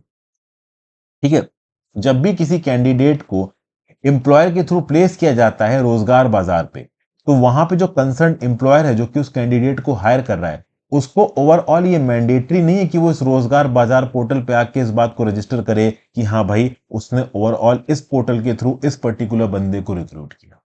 जॉब क्रिएशन दिल्ली के अंदर आम आदमी पार्टी का एक इंपॉर्टेंट पोल एजेंडा है। पोल बाउंड स्टेट्स में होता ही। और दिल्ली के चीफ मिनिस्टर जो अरविंद केजरीवाल साहब, वो ओवरऑल अलग अलग जगह पे जहां पे भी गए, चाहे पंजाब के इलेक्शन हो, यूपी के इलेक्शन हो और आगे के इलेक्शन है, उनका ये बोलना है कि जो रोजगार पोर्टल दिल्ली के अंदर खोला गया है उससे दिल्ली के रेजिडेंट को 10 लाख नौकरियां मिली है। ठीक है ना, इनफैक्ट उन्होंने क्या बोला कि I am giving you a guarantee of employment in Delhi, we arrange jobs for around 12 lakh youth. ये केजरीवाल साहब ने पिछले महीने अपनी स्पीच में बोल दिया। अब उन्होंने क्या बोला, उनका नहीं बोला उससे मतलब नहीं है। बेसिकली जो RTI रिस्पांस पोर्टल है उसने ये बताया है कि जो जॉब पोर्टल है रोजगार योजना, इसको 27 जुलाई 2020 को लॉन्च किया गया, पिछले 6 महीने से डिसफंक्शनल है। इस पोर्टल के अंदर जितने लोग रजिस्टर्ड है वो अलग है, लेकिन जितने रजिस्टर्ड है उनको केजरीवाल साहब ने बोल दिया कि हाँ भाई इनको यहाँ पे जॉब मिल गई। अगर आप देखो तो गवर्नमेंट का ये कमेंट था कि 10,21,303 वेरीफाइड जॉब्स को दिल्ली में जनरेट किया गया और 10.21 लाख जॉब सीकर्स की यहाँ पे मदद हुई। डेफिनेटली मदद तो हुई है। अगर 10 लाख लोगों ने इस पर्टिकुलर पोर्टल पे अपने आप को रजिस्टर किया है तो डेफिनेटली ओवरऑल कहीं ना कहीं जॉब ढूंढने में उनकी कुछ हद तक मदद हुई है। लेकिन जुलाई 2022 में द हिंदी ने रिपोर्ट किया कि जो 10 लाख जॉब्स का क्लेम था, यह गड़बड़ था। केवल 12,588 लोगों को जॉब मिली है टिल 1 मई, और वो भी वेरीफाई किया गया है थ्रू फोन कॉल्स। ठीक है ना। 14 मंथ बाद जब ये पोर्टल लॉन्च हुआ था 18 अक्टूबर 2021 को, मनीष सिसोदिया साहब जो कि दिल्ली के डिप्टी चीफ मिनिस्टर, उन्होंने बोला कि 10 लाख जॉब्स को यहाँ पे एडवर्टाइज किया गया। हालांकि ये क्लेम अब यहाँ पे गलत निकल आ रहा है। तो कुल मिला के आप ओवरऑल इस इंफॉर्मेशन को इस्तेमाल कैसे करोगे? देखिए सिंपल बात है, दिल्ली के अंदर रोजगार बाजार जॉब पोर्टल एक बहुत अच्छा इनिशिएटिव, आप ये लिखोगे। लेकिन इस रोजगार बाजार जॉब पोर्टल के अंदर अगर कोई एम्प्लॉयर किसी एम्प्लॉय को उठाता है तो उसके ऊपर एम्प्लॉयर के ऊपर ये मैंडेटरी होना चाहिए कि वो मेंशन करे, प्रॉपर यहाँ पे अरेंजमेंट्स होने चाहिए कि हाँ भाई उसने इस पर्टिकुलर बाजार के थ्रू एम्प्लॉयमेंट किए, ताकि बाद में ओवरऑल इस एम्प्लॉयमेंट को ट्रैक किया जा सके और एक्चुअली में इन पोर्टल्स की इफेक्टिविटी को टेस्ट किया जा सके। और पॉलिटिशियन सिर्फ नंबर्स को कोट करके यहाँ कितने लोगों ने रजिस्टर किया या कितनी जॉब एडवर्टीज हुई, इसके बेसिस पे पॉलिटिकल माइलेज ना उठाने लगे। तो ये एक दो लाइन आप लिख सकते हो बिना किसी पॉलिटिकल पार्टी का नाम लिए, बिना किसी पॉलिटिकल लीडर का नाम लिए। फिर अगला, how cargo transport can be improve. ये भैया इंडियन रेलवे से रिलेटेड जो आर्टिकल्स आए थे उसका तीसरा आर्टिकल है। 2 आर्टिकल्स हम पहले एक ही लेक्चर में कंप्लीट कर चुके हैं, ये लास्ट है सीरीज में। अब देखिए इसमें एनालाइज किया जा रहा है carriage of non bulk and general cargo by the Indian railway. भाई देखिए 2018-19 में कोविड-19 आने से पहले इंडियन रेलवेज ने लोड किया था 62 मिलियन टन जनरल कार्गो, जिसमें से 45 मिलियन टन जनरल गुड्स था, 12 मिलियन टन डोमेस्टिक कंटेनर्स थे, 5 मिलियन टन पार्सल थे। और इससे ऑन एन एवरेज 1,339 गुड्स के लिए मिल रहे थे इंडियन रेलवेज को, 3,384 पार्सल के लिए, 1,339 3384। और टोटल रेलवेज की इनकम कितनी हुई इस टोटल 62 मिलियन टन से? 8,247 करोड़। ठीक है। अब ओवरऑल अगर आप इस डाटा को कंपेयर करो 2008 की rail India technical and economic service rights की एक स्टडी से, जिसने ये बोला कि अगले 10 सालों में, तो 2008 में ये बोला गया कि 2018 तक 194 से लेकर 292 मिलियन टन रेलवे से ओवरऑल सामान ट्रांसपोर्ट होगा, जबकि यहाँ पे एक्चुअली में हो कितना रहा है 62 मिलियन टन। तो 2008 की स्टडी के फिगर्स यहाँ पे बिल्कुल फेल होते नजर आ रहे हैं। मतलब कहीं ना कहीं पहले जितना एक्सपेक्ट किया जा रहा था कि यहाँ पे रेलवे के थ्रू ट्रांसपोर्ट बढ़ेगा, उतना एक्चुअली में यहाँ पे बढ़ा नहीं है। ये बात साफ साफ यहाँ पे देख गई। इंडियन रेलवे की जो करंट स्ट्रेटजी है ना कार्गो को मूव करने की, 2 pronged है। जो पार्सल्स हैं उनको या तो पैसेंजर ट्रेन के थ्रू मूव किया जाता है या हैवी पार्सल वैन के थ्रू मूव किया जाता है। प्रॉब्लम दोस्तों ये है कि जो लोडिंग लीज्ड पार्सल वैन और फुल पार्सल ट्रेन से इनका नंबर 15% और 8% से घट गया। तो ऑब्वियस सी बात है, मतलब पार्सल की लोडिंग और अनलोडिंग भी यहाँ पे घट गई है। एक जो रीजन बताया गया पार्सल सेगमेंट के घटने का वो है हाई टैरिफ रेट, क्योंकि ऑब्वियस सी बात है यहाँ पे जो पैसा खर्च किया जा रहा है एक पार्सल को एक जगह से दूसरी जगह भेजने में, वो डेफिनेटली रेलवे में उनको ज्यादा लग रहा है, तो रोड वगैरह के थ्रू भेज रहे हैं।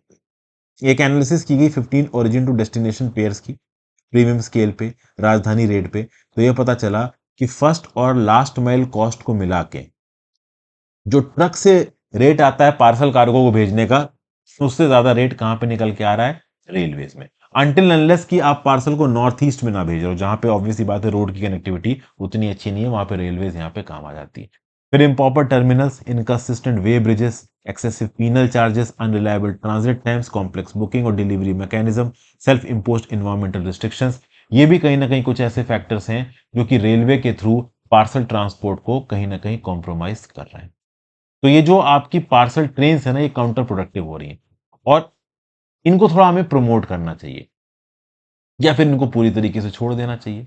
तो करना क्या चाहिए यहां पे? देखिए बेसिकली अब matching covered wagon, more technically covered bogie wagon type with air brake and heavy load carry 700% more cargo with 55% more volume. देखिए क्या बोला जा रहा है, ये जो वीपीएच पार्सल ट्रेन है ना, इन वीपीएच पार्सल ट्रेन की बजाय आप एक कवर्ड वैगन ले आओ, ठीक है ना, जो कि कवर्ड बोगी वैगन टाइप होगा। ये वीपीएच पार्सल के रिस्पेक्ट में 700% ज्यादा कार्गो लेके जाएगा और 45% ज्यादा वॉल्यूम लेके जाएगा, ठीक है ना भाई। और जो रेवेन्यू जनरेटेड होगा वो वीपीएच वाले से 3.5 गुना ज्यादा होगा। एक ऑथर यहां पर, अब ये बहुत डिटेल्ड टेक्निकल सबमिशन है, आप चाहो तो नोट्स में इनकॉर्पोरेट कर लो कि वीपीएच पार्सल ट्रेन के अलावा, वीपीएच मतलब हैवी पार्सल वैन्स के अलावा आप इस्तेमाल करो क्या, covered bogie wagon type with air brake and heavy load. तो इससे 700% मोर कार्गो मूव होगा विथ 45% मोर वॉल्यूम, और इससे ओवरऑल जो रेवेन्यू जनरेट होगा वो 3.5 गुना ज्यादा होगा, और इससे एक फिलिप मिलेगा जनरल कार्गो मूवमेंट को प्राइवेट कंटेनर ट्रेन ऑपरेटर्स के through. Plus private train container operators containerisation के थ्रू भी यहां पे कार्गो के ट्रांसपोर्ट को बढ़ा सकते हैं। भाई देखिए 15 साल हो चुके हैं प्राइवेटाइजेशन के, उसके बाद भी जो डोमेस्टिक कार्गो कंटेनर्स के थ्रू मूव करता है वो आईआर की लोडिंग का केवल 1% है और टोटल फ्रेट का केवल 0.3% है। इसकी एक वजह है हाई हॉलेज रेट। इस अंडर परफॉर्मेंस की एक वजह है high haulage rate. High haulage rate क्या होता है? हॉलेज रेट मतलब वो पैसा जो प्राइवेट प्लेयर्स इंडियन रेलवेज को देते हैं पर किलोमीटर बेसिस पे, कि भाई इंडियन रेलवेज का आप ट्रैक इस्तेमाल कर रहे हो, सिग्नलिंग इस्तेमाल कर रहे हो, मैन पर, मतलब रेलवेज की सर्विसेज को इस्तेमाल करने के लिए जो पैसा दिया जाता है प्राइवेट प्लेयर्स के द्वारा रेलवेज को, वो हॉलेज होता है। ठीक है ना? तो ये सब बातें ओवरऑल यहाँ पे बोली जा रही हैं। ओके, फिर आगे क्या बोला गया? The elephant in the room for carriage of general cargo by the IR is that a shipper can either send only a few tons under parcel tariff और thousands of tons under freight tariff. General cargo has thousands of buyers and sellers, and usually their shipment sizes are few to hundreds of tons. The IR is therefore not their choice as it has no service to meet their needs. Asking these shippers to book a freight train is akin to asking a passenger traveler by Rajdhani to express Rajdhani by to come with a load of passengers before a berth is booked. देखिए क्या बोला जा रहा है भाई। देखिए जब general cargo के कैरियज की बात आती है तो शिपर के पास चॉइस ये होती है कि या तो वो कम से कम फ्यू टन्स को ट्रांसपोर्ट करे या हजारों टन्स को टारगेट करे। देखो अगर वो हजारों टन्स को टारगेट करता है, मान लो किसी को थाउजेंड्स ऑफ टन्स ट्रांसफर करने हैं, तो वो पूरा का पूरा एक ट्रेन बोगी बुक कर सकता है, पूरा का पूरा एक कंटेनर बुक कर सकता है, या कम से कम कुछ टन्स क्रॉस करना। आज की डेट में जो जनरल कार्गो है ना दोस्तों, general cargo thousands of buyers और सेलर्स इस्तेमाल कर रहे हैं, और इसमें जो शिपमेंट साइजेस हैं बहुत छोटे छोटे होते हैं। जैसे छोटी छोटी कार्गो और कॉमर्शियल कंपनीज भी गई हैं, उन्होंने कहीं से छोटा सा पैकेट उठाया, दूसरी जगह से छोटा पैकेट उठाया, तो हो सकता है उनको 200 या 300 किलो ही भेजना है। तो जिसको 200 या 300 किलो कार्गो भेजना है वो रेलवेज के साथ नहीं जाएगा, क्योंकि रेलवेज के अंदर मिनिमम कुछ टन्स की बुकिंग आप करो तब आपको बात मिलेगी। मतलब अगर आपको राजधानी एक्सप्रेस के अंदर अपने लिए एक टिकट बुक करानी है, तो एक बर्थ को जब आप बुक कराने के पास जाओ रेलवेज के पास, तो रेलवेज आपसे बोलो कि यार कम से कम 10 लोगों की बुकिंग टिकट लेके आओ तो मैं तुमको एक बर्थ दूंगा, तो वो तो बहुत अजीब सी बात हो जाएगी। तो किसी के पास अगर 300 किलो ही पार्सल है तो उसके लिए पूरे टन की बुकिंग ले, वो ये कहीं से भी सेट नहीं बैठता। तो जनरल कार्गो को ट्रांसपोर्ट करने के लिए ओवरऑल फैसिलिटीज आपको कुछ इस प्रकार से बनानी पड़ेंगी कि आप हर वेट लेवल को एकोमोडेट कर सको। जनरल कार्गो के अंदर 3 सेगमेंट्स यहां पे बताए गए, highly time sensitive, medium time sensitive, low time sensitive. Highly time sensitive cargo वो है जो कि वैल्यूएबल गुड्स है, पेरिशेबल्स है, इनको पैसेंजर ट्रेन द्वारा मूव किया जाएगा। 2 से 3 पार्सल वैन सारी पॉपुलर ट्रेन में लगाई जा सकती हैं, जिससे पार्सल लोडिंग कैपेसिटी डबल हो जाए।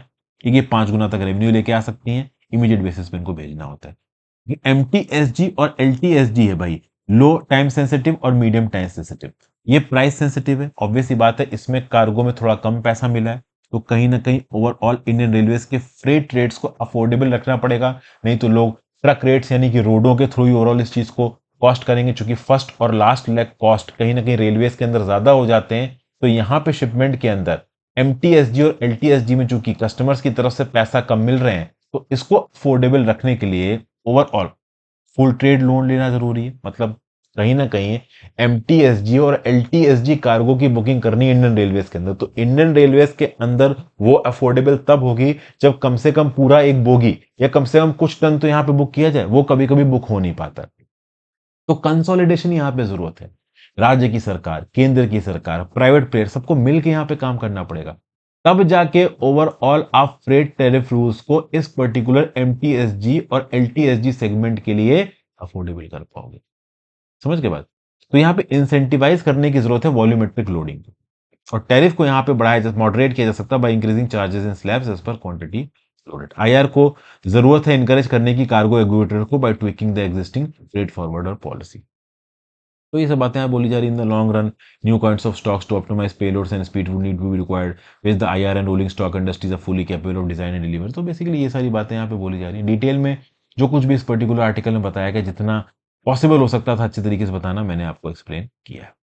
अब आ जाते हैं stance of president elect on India. ज़्यादा लंबे आर्टिकल्स हो जाते हैं, थोड़ी प्रॉब्लम होती है। देखिए क्या है, इतना ज़्यादा मुझे बोलना पड़ रहा है ना कि मेरा गला भी अब जवाब दे रहा है। बहुत सारे लेक्चर्स रिकॉर्ड करने पड़ते हैं। आई डोंट नो मैं कितने लंबे समय तक लेक्चर्स को रिकॉर्ड कर पाऊंगा। एफर्ट बहुत ज़्यादा है, कभी कभी गिव अप करने का मन करता है, बट चलो फिर भी ओवरऑल रिकॉर्ड करते रहो।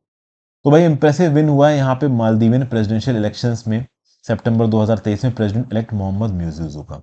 इन्होंने एम्फेसाइज किया अपना डिजायर कि वो इंडियन ट्रूप्स को इंडिया के बाहर भेज देंगे। इन्होंने बोला कि मालदीव्स की जो इंडिपेंडेंस और सोवरेनिटी है वो इसको मेंटेन करेंगे। ठीक है ना। जिस दिन ये पहले दिन चार्ज लेंगे उसी दिन इंडियन ट्रूप्स मालदीव से बाहर निकल जाएंगे। ये सब बातें इन्होंने यहाँ पे बोली। इंडिया आउट कैंपेन चलाया था इन्होंने। जो अभी इनकम्बेंट प्रेसिडेंट थे इब्राहिम मोहम्मद सोली, उनकी इंडिया फर्स्ट की पॉलिसी के अगेंस्ट, भाई चाइना फर्स्ट तो इन्होंने ओपनली प्रोपोगेट नहीं किया, बट इंडिया आउट कैंपेन इन्होंने जरूर चलाया। ठीक है। अब देखिए, मालदीव्स नेशनल डेमोक्रेटिक फोर्सेस के हिसाब से 75 इंडियन मिलिट्री पर्सनल्स मालदीव्स में रहते हैं।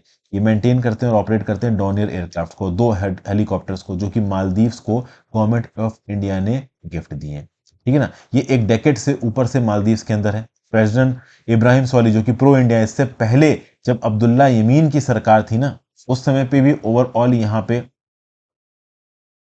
जो इंडियन आर्म फोर्सेस के लोग थे, वो सोल्जर्स डिप्लॉयड थे कहाँ पे, ओवरऑल मालदीव्स के अंदर। जो डॉनियर एयरक्राफ्ट था वो मालदीव्स को 2020 में दिया गया। मालदीव्स ने ही इसकी रिक्वेस्ट की थी। चॉपर्स और एयरक्राफ्ट रेंज ऑफ फंक्शंस जैसे कि medical evacuation, search rescue operations, training, surveillance, patrolling, इन सब के लिए इस्तेमाल किए जाते हैं। और अब्दुल्ला यमीन के समय पे भी ये जो इंडियन आर्म फोर्सेस की लोग थे, ये मालदीव्स की धरती पर प्रेजेंट थे। ठीक है ना। बाद में इब्राहिम सोलिया उस समय पे तो प्रेजेंट थे। अब मिस्टर म्यूजुजू के हिसाब से इनकी जो फॉर्मर बॉस प्रेसिडेंट है यमीन, ठीक है ना, रिलेशंस विद इंडिया एक सेंसिटिव मैटर है। रिलेशंस विद इंडिया के बेसिस पे ओवरऑल इन्होंने अपनी पूरी पॉलिटिकल कैंपेनिंग की है।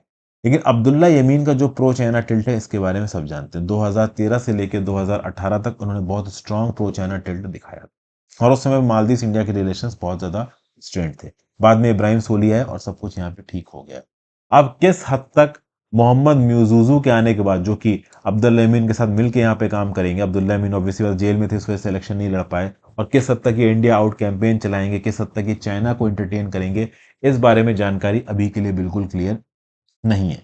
अभी इसी महीने से अगर आप देखो तो ऑफिस को एज्यूम करेंगे मोहम्मद म्यूजूजू साहब, और इंडिया यहाँ पे इंतजार कर रहा है उस रिएक्शन का जो कि ये चार्ज लेने के बाद करने वाले हैं। ठीक है। मैं आपको बता दूं कि मालदीव्स के सामने एक मेजर इकोनॉमिक क्राइसिस भी है। दो $570 मिलियन 2024 में और 2025 में इनको अपने एक्सटर्नल डेप्ट के लिए देने। 2026 में अगर आप देखो तो मिस्टर म्यूजुजू को $1.07 बिलियन का एक्सटर्नल डेप्ट देना है वर्ल्ड बैंक को। तो डेप्ट क्राइसिस बहुत बड़ी, और ऑलरेडी दो कंट्री से सबसे ज्यादा डेप्ट उठाया मालदीव्स ने, एक इंडिया से और एक चाइना से। तो इंडिया, चाइना, मालदीव्स के मेन डेवलपमेंटल पार्टनर्स है। इनमें से किसी भी एक को मालदीव्स यहाँ पे इग्नोर नहीं कर सकता। इंडिया ने ओवरऑल मालदीव्स की बहुत मदद की। पिछले 4 सालों में India main security economic partner बनकर उभरा। $1.4 बिलियन कमिट किए इंडिया ने सोशियो इकोनॉमिक डेवलपमेंट के प्रति मालदीव्स की। इंडिया अपने सिक्योरिटी इंटरेस्ट को इंडियन ओशन में मालदीव्स के साथ मिला के देखता है। मालदीव्स यहाँ पे कोलंबो सिक्योरिटी इनक्लेव का मेंबर, यहाँ पे बहुत इंपॉर्टेंट प्रीलिम्स की इंफॉर्मेशन है। कोलंबो सिक्योरिटी इनक्लेव में मालदीव्स भी मेंबर है, इंडिया भी मेंबर, श्रीलंका भी मेंबर है, मॉरिशस भी मेंबर है। ठीक है ना। तो हमारी जो नेशनल सिक्योरिटी है वो डीपली इंटरट्विन्ड है कलेक्टिव सिक्योरिटी एस्पिरेशंस के साथ इस रीजन में। ये बात national security adviser Ajit Doval साहब ने बोली थी मार्च 2022 में, जब वो 5th NSA लेवल की टॉक्स कर रहे थे कनक्लेव फील्ड में, कहाँ पे, जो कि मालदीव्स में हुई थी। तो बेसिकली ये सब बातें हैं। मालदीव्स के प्रेसिडेंट अलेक्ट म्यूजुजू यहाँ पे क्या करते हैं, ये बस देखना अभी के लिए हमें बाकी है। ओके। साइंस के रिस्पेक्ट में आ जाते हैं। Gaganyaan for the sea. जिस प्रकार से गगनयान स्पेस के फील्ड में इंडिया कंपीट कर रहा है, उसी प्रकार से एक डीप ओशन मिशन भी इंडिया का चल रहा है। ये जो डीप मोशन मिशन है इंडिया का, ये इंडिया की एम्बिशियस क्वेस्ट है to explore and harness the depth of the ocean. इस डीप मोशन मिशन के थ्रू इंडिया पहली बार एम्बार्क करेगा on a journey to a depth of 6000 metre in ocean. तो इंडिजीनियसली डेवलप्ड सबमर्सिबल का इस्तेमाल करके, जिसमें 3 मेंबर का क्रू बैठा है, डेप्थ ऑफ द ओशन तक जाएगा इंडिया। यहाँ पे अगर आप देखो तो एम रविचंद्रन साहब, जो कि सेक्रेटरी मिनिस्ट्री ऑफ अर्थ के, वो ओवरऑल इस मिशन के बारे में बता रहे हैं। ठीक है। समझने की कोशिश करते हैं। Please tell about the DOM and how MEOES contribute to this programme.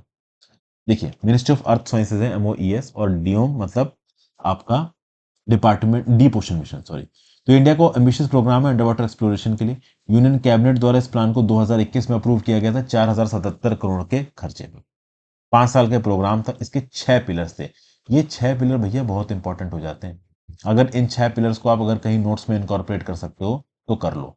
जो आप कह लो, अगर आप मेंटरशिप कोर्स के मेंबर हो तो डेफिनेटली वो 6 पिलर्स डिटेल में आपको यहाँ पे दिए जाएंगे, बट यहाँ पे अगर आप मेंटरशिप कोर्स में नहीं हो तो डेफिनेटली कर लीजिए। पहला, development of technologies for deep sea mining है ना, manned submersible to carry 3 peoples to a depth of 6000 metre.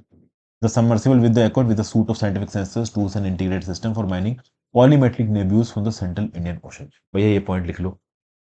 अगर आपसे डीप ओशन मिशन पूछा जाता है क्या है, तो 2021 में 4077 करोड़ की कॉस्ट और ये 6 पॉइंट्स आपके जुबान पर रटे होने चाहिए। दूसरा, development of ocean climate change advisory services involving an array of ocean observation and models to understand the and provide future climate projections. तीसरा, technological innovations for the exploration and conservation of deep sea biodiversity। चौथा, deep ocean surveys and exploration aimed at identifying potential sites of multi-modal hydrothermal sulfides mineralization along the Indian Ocean mid-oceanic ridge। फिर पांचवा, harnessing energy and fresh water from the ocean। छठा, establishing an advanced marine station for ocean biology as a hub for nurturing talent and driving new opportunities in ocean biology and blue technology। भैया ये 6 देने हैं, 6 points आपको। ये 6 points deep ocean mission के बारे में आपको पता होना चाहिए। इस बार ओवरऑल जो कॉमर्शियल आपका डीप ओशन मिशन था वो किस प्रकार से टूटा था, जो टाइटैनिक के पास गया था उसका नाम क्या था, नीचे कमेंट बॉक्स में लिखो। उसके बाद इंडिया का ये डीप ओशन मिशन बहुत इंपॉर्टेंट हो जाता है, जो मत्स्य प्रोग्राम है इंडिया का, और उसके ये 6 पॉइंट्स आपके जुबान पर रटे होने चाहिए। तो ये जो न्यू इंडिया डॉक्यूमेंट है 2030 का, ये इंडिया की ब्लू इकोनॉमी की बात करता है। ये 6th कोर ऑब्जेक्टिव है इंडिया की ग्रोथ का। जो 2021 से लेकर 2030 का टाइम है ना, इसको इंडिया को डेजिग्नेट किया गया है यूनाइटेड नेशंस को as the decade of ocean science, ठीक है ना। और प्राइम मिनिस्टर मोदी जी पहले कई बार बोल चुके हैं कि हम सस्टेनेबली ओशन के पोटेंशियल को हार्नेस करेंगे नेशन की ग्रोथ को। Deep ocean mission one of the 9 mission है प्राइम मिनिस्टर की साइंटिफिक टेक्नोलॉजी और इनोवेशन एडवाइजरी कमेटी के अंदर। ये इंपरेटिव है कि भाई ओशन मिशन के थ्रू हमारी ब्लू इकोनॉमी डेवलप हो, ब्लू ट्रेड डेवलप हो, ब्लू मैन्युफैक्चरिंग डेवलप हो। मिनिस्ट्री ऑफ MOES का जो इंस्टीट्यूट है ना, specially centre of marine living resources and ecology, फिर Indian national centre for ocean information services, national centre for coastal research, national centre for polar and oceanic research, national institute of ocean technology, ये collaborate करेगा national institutes और academia के साथ, ताकि इन objectives को achieve किया जा सके जो कि डीप ओशन मिशन के अंदर क्वांटिफाई किए गए। ठीक है ना। वेल सेग्रीगेटेड रिस्पॉन्सिबिलिटीज को यहाँ पे पॉइंट आउट किया जाएगा। DOM की प्रोग्रेस को यहाँ पे क्लोजली मॉनिटर किया जाएगा काउंसिल्स के द्वारा, कमिटीज के द्वारा, अलग अलग एक्सपर्ट्स भी इसके ऊपर यहाँ पे काम कर रहे हैं। अब कुछ और इंपॉर्टेंट पॉइंट्स। क्वेश्चन क्या पूछा गया यहाँ पे सेक्रेटरी साहब से कि भाई please tell us about the progress of the first pillar of DOM which requires the development of technologies of deep sea mining. तो भाई NIOT national institute of oceanic technology autonomous institute है ministry of earth sciences के अंदर, इसको responsibility दी गई for the development of indigenous technologies, ताकि address किए जा सके इंजीनियरिंग चैलेंजेस जो कि एसोसिएटेड है exploring and utilising oceanic resources से। As a part of DOM, India का जो फ्लैगशिप डीप ओशन मिशन है समुद्रयान, इसको 2021 में इनिशिएट किया गया था मिनिस्ट्री ऑफ अर्थ साइंसेज के द्वारा। समुद्रयान के अंदर इंडिया एक एम्बार्क कर रहा है ग्राउंड ब्रेकिंग क्रूड एक्सपीडिशन के ऊपर। ये ओशनिक बेड तक जाएगा 6000 मीटर की गहराई पे सेंट्रल इंडियन ओशन में। ये जो हिस्टोरिक जर्नी है ये मत्स्य 6000 के थ्रू की जाएगी। एक डीप ओशन सबमर्सिबल है जो कि अकोमोडेट करेगा 3 मेंबर्स को। इसमें सूट लगे हैं साइंटिफिक सेंसर्स के और टूल्स के। मत्स्य 6000 बोस्ट करेगा ऑपरेशनल एंडोरेंस 12 घंटे का, जो कि एक्सटेंडेबल है 96 घंटे तक इन केस ऑफ एन इमरजेंसी। जो मत्स्य 6000 का डिजाइन है इसको कंप्लीट कर दिया गया। इनिशियल फेज में टेस्टिंग एक्सपेरिमेंटल होगा। 5000 मीटर तक इसको यहाँ पे टेस्ट भी किया गया है और बाद में 6000 मीटर की डेप्थ तक इसको यहाँ पे टेस्ट किया जाएगा। अब खास बात दोस्तों यहाँ पे ये है, क्वेश्चन ये है, अभी के लिए जो टेस्टिंग हो रही है वो 5000 मीटर की डेप्थ तक हो रही है और 5000 मीटर की डेप्थ तक एक्लिमेटाइजेशन स्टडीज यहाँ पे कंडक्ट की जा रही है। क्वेश्चन उठता है कि भैया 6000 मीटर की डेप्थ तक आप इसको क्यों डेवलप कर रहे हो, वाई 6000 मीटर?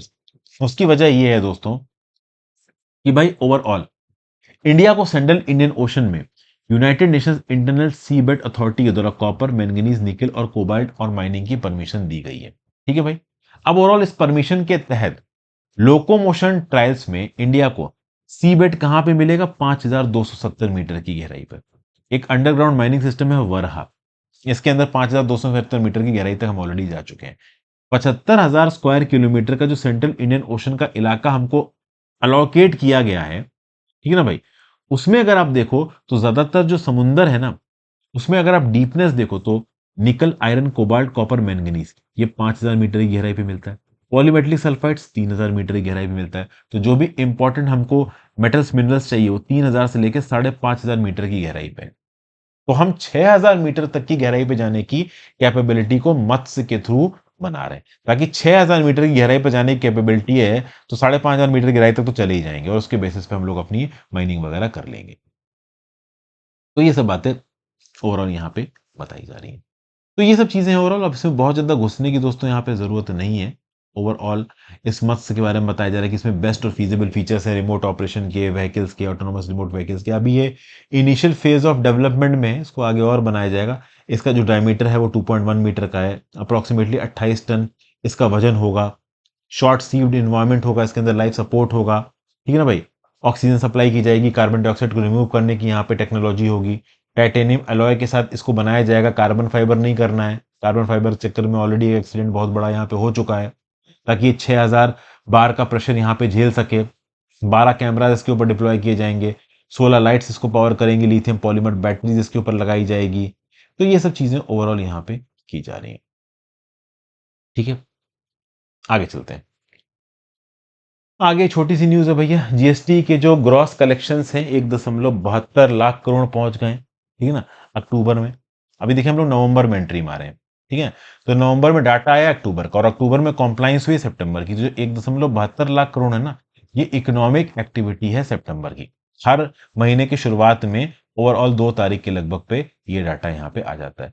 तो जो अक्टूबर की जीएसटी रिसिप्ट थी वो सितंबर की जीएसटी रिसिप्ट से 5.7% ज्यादा थी। सितंबर की जीएसटी रिसिप्ट अगस्त की इकोनॉमिक एक्टिविटी को शो करती थी, मतलब सितंबर की इकोनॉमिक एक्टिविटी आप कह लो अगस्त की इकोनॉमिक एक्टिविटी से 5.7% ज्यादा थी। अगर नहीं समझ में आया तो फिर से रिपीट और रिवाइंड करके देखो कि मैंने यहाँ पे क्या बोला, ठीक है ना भाई।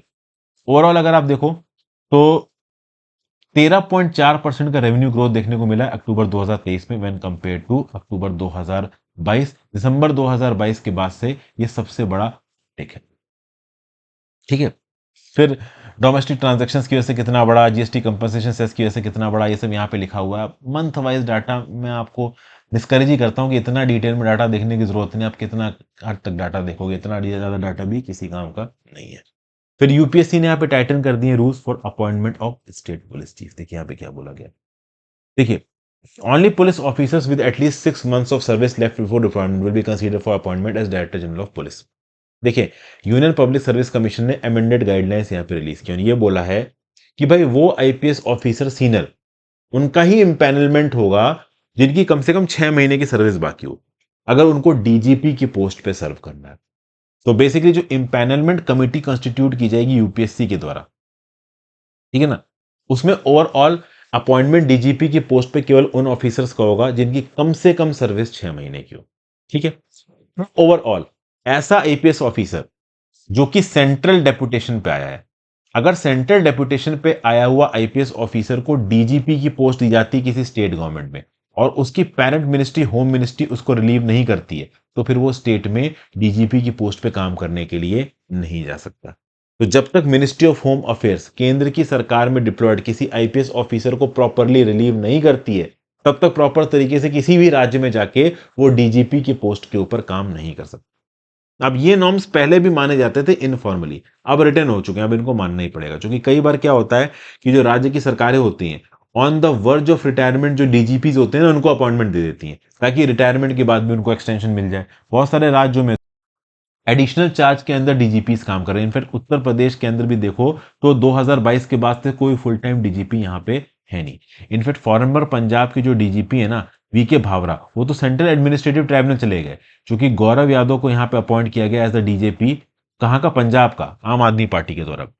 तो बेसिकली डीजीपी के अपॉइंटमेंट को लेकर यहाँ पे कुछ प्रॉब्लम चल रही थी। तो भैया कम से कम ओवरऑल देखिए पहले क्या था कि पहले 30 साल की सर्विस चाहिए होती थी डीजीपी बनने के लिए, अब 25 साल की भी सर्विस है तो भी आपको डीजीपी बनाया जा सकता है, इंपैनलमेंट आपका हो जाएगा। लेकिन इंपैनलमेंट होने के बाद भी आपके पास 6 महीने की सर्विस बाकी होनी चाहिए, तभी आपको डीजीपी बनाया जाएगा, नहीं तो नहीं बनाया जाएगा।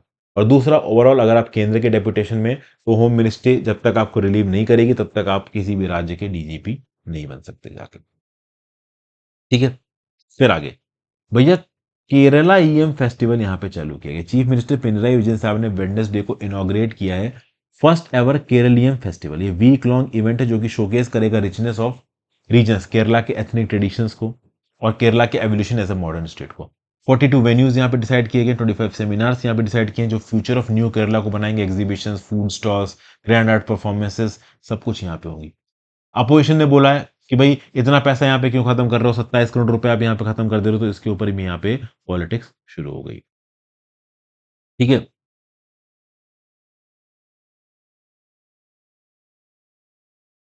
जो चीफ मिनिस्टर पिनराई विजयन साहब वो केरलियम को महोत्सवम बोल रहे हैं, ग्रेट फेस्टिवल बोल रहे हैं। साउदर्न स्पिरिट की स्पिरिट को सेलिब्रेट करता है, ठीक है ना। हर साल ये 1 नवंबर को सेलिब्रेट किया जाता है as a part of state formation day.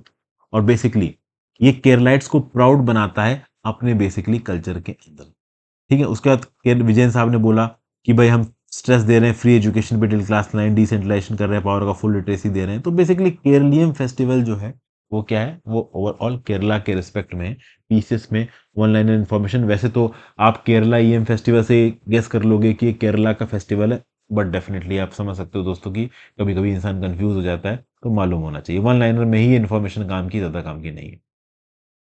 फिर ये जो यूएस इसराइल के रिलेशन वाला टॉपिक है, इस पर थोड़ी देर में वापस आते हैं। इसके बाद जो छोटे छोटे 3 टॉपिक्स हैं इसको पहले डिस्कस कर लेते हैं।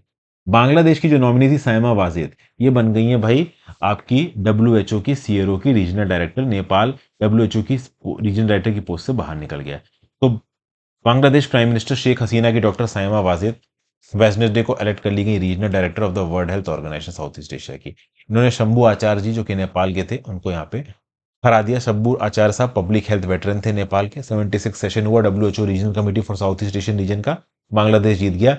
इंडिया ने यहाँ पे बांग्लादेश को सपोर्ट किया। नेपाल को बहुत अच्छी तरीके समझ में आ गया होगा कि भाई इंडिया के साथ जितना ज्यादा आप बायलेटरल रिश्ते बिगाड़ोगे उतना ही ज्यादा लॉन्ग टर्म में नुकसान होगा। बांग्लादेश इंडिया का एक बहुत स्ट्रेटेजिक पार्टनर है और स्ट्रेटेजिक फील्ड में नेपाल बहुत हद तक इंडिया इंडिया बातें कर रहा है, खासकर एक केपी शर्मा ओली के बाद से उसका नुकसान उनको यहाँ पे देखने को मिल गया होगा।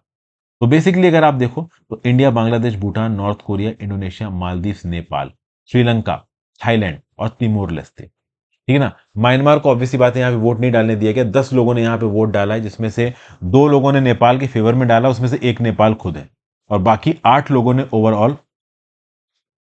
तो उसके बाद शंभू आचार्य साहब ने यहाँ पे साइमा वाजेद को मतलब बधाइयां दी। तो बेसिकली याद रखिएगा ओवरऑल कि ये डब्ल्यूएचओ के जो सीएरए रीजनल डायरेक्टर है कौन बन गई, साइमा वाजेद बन गई।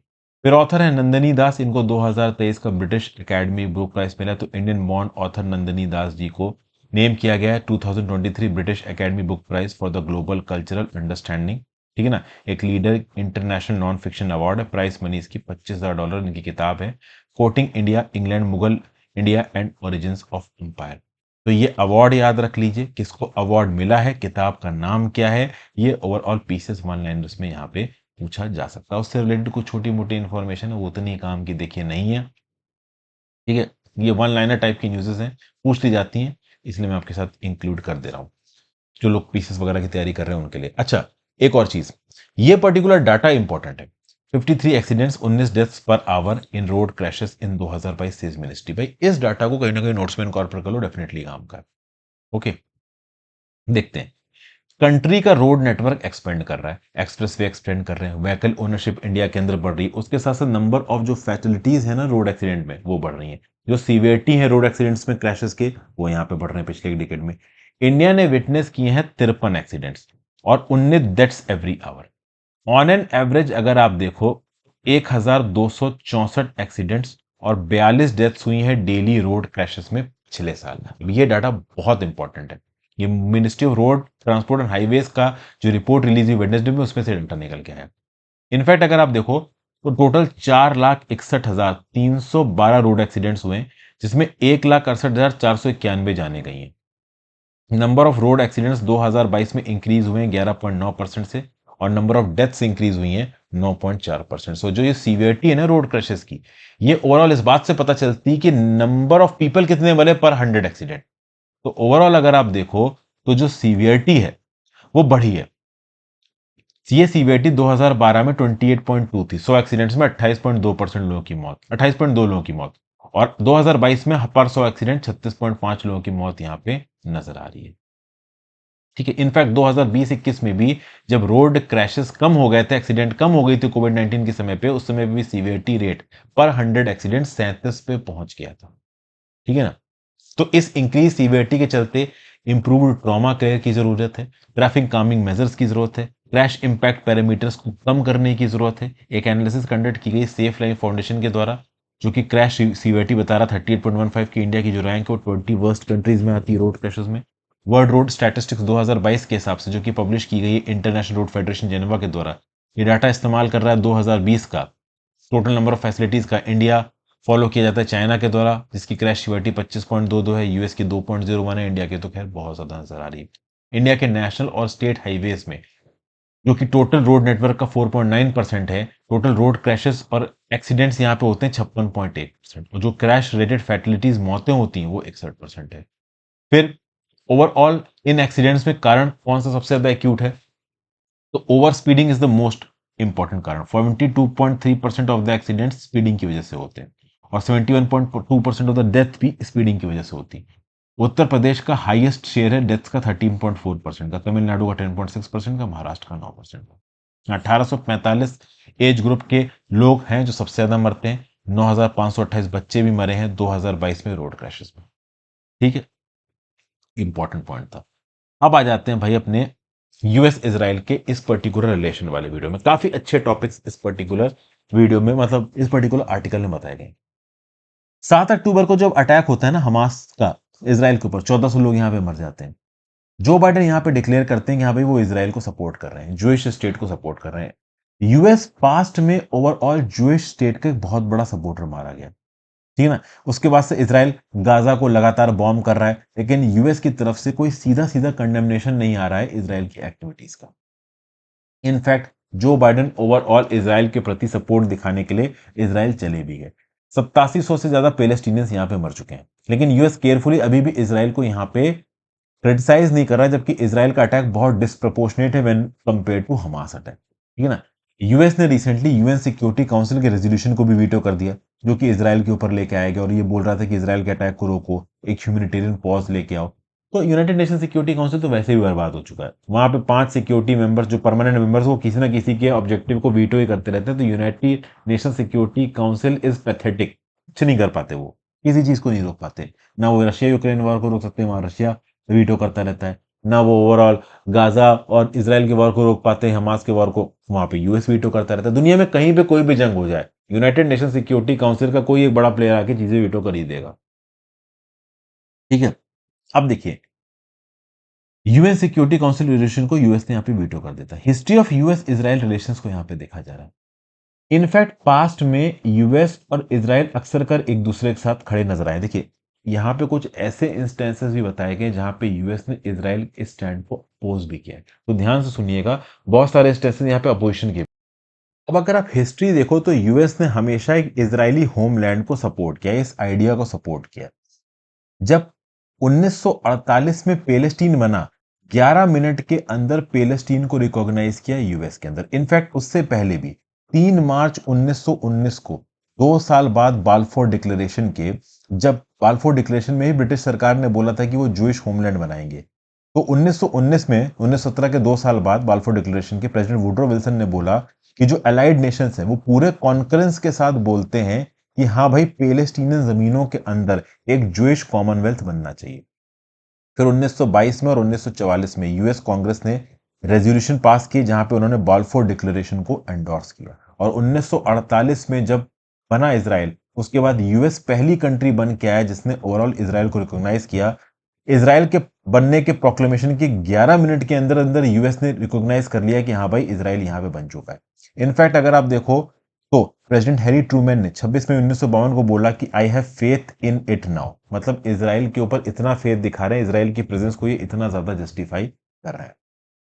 ठीक है, अब देखिए, यूएस ने भले ही इसराइल के जन्म को यहां पे इस हद तक रिकॉग्नाइज किया, लेकिन फिर भी शुरुआत के, मतलब इसराइल के बनने के 2 डिकेड्स तक यूएस की जो रिलेशनशिप रही है ना इसराइल के साथ, वो उतनी फ्रेंडली नहीं रही है, कहीं ना कहीं उसमें ट्यूमल्टस चीजें रही हैं।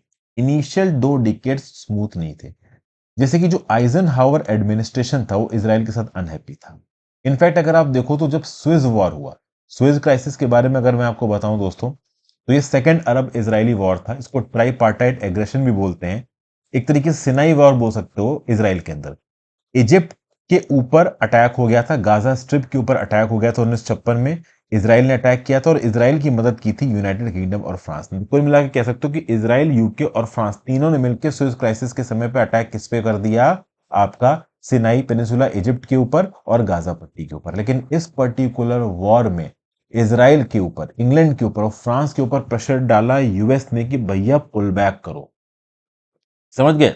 और बाद में ओवरऑल वाशिंगटन ने बोला कि अगर तुमने पुल बैक नहीं किया तो हम तुमको एड देना बंद कर देंगे। ओके।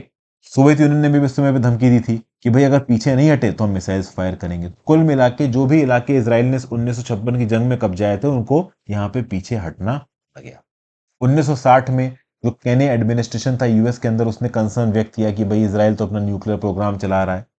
तो शुरुआत में ओवरऑल बहुत हद तक यूएस इसराइल की एक्टिविटीज के अगेंस्ट वोकल था। लेकिन 1967 की जंग के बाद जब इसराइल ने मिलकर जॉर्डन, सीरिया और इजिप्ट को हरा दिया 6 दिनों के अंदर और बहुत सारी टेरिटरी कब्जा लिया, उसके बाद यहां पे समझ में आ गया किसको? यूएस को, कि भाई ये जो ज्यूइश स्टेट है वो लॉन्ग टर्म में काम आ सकता है।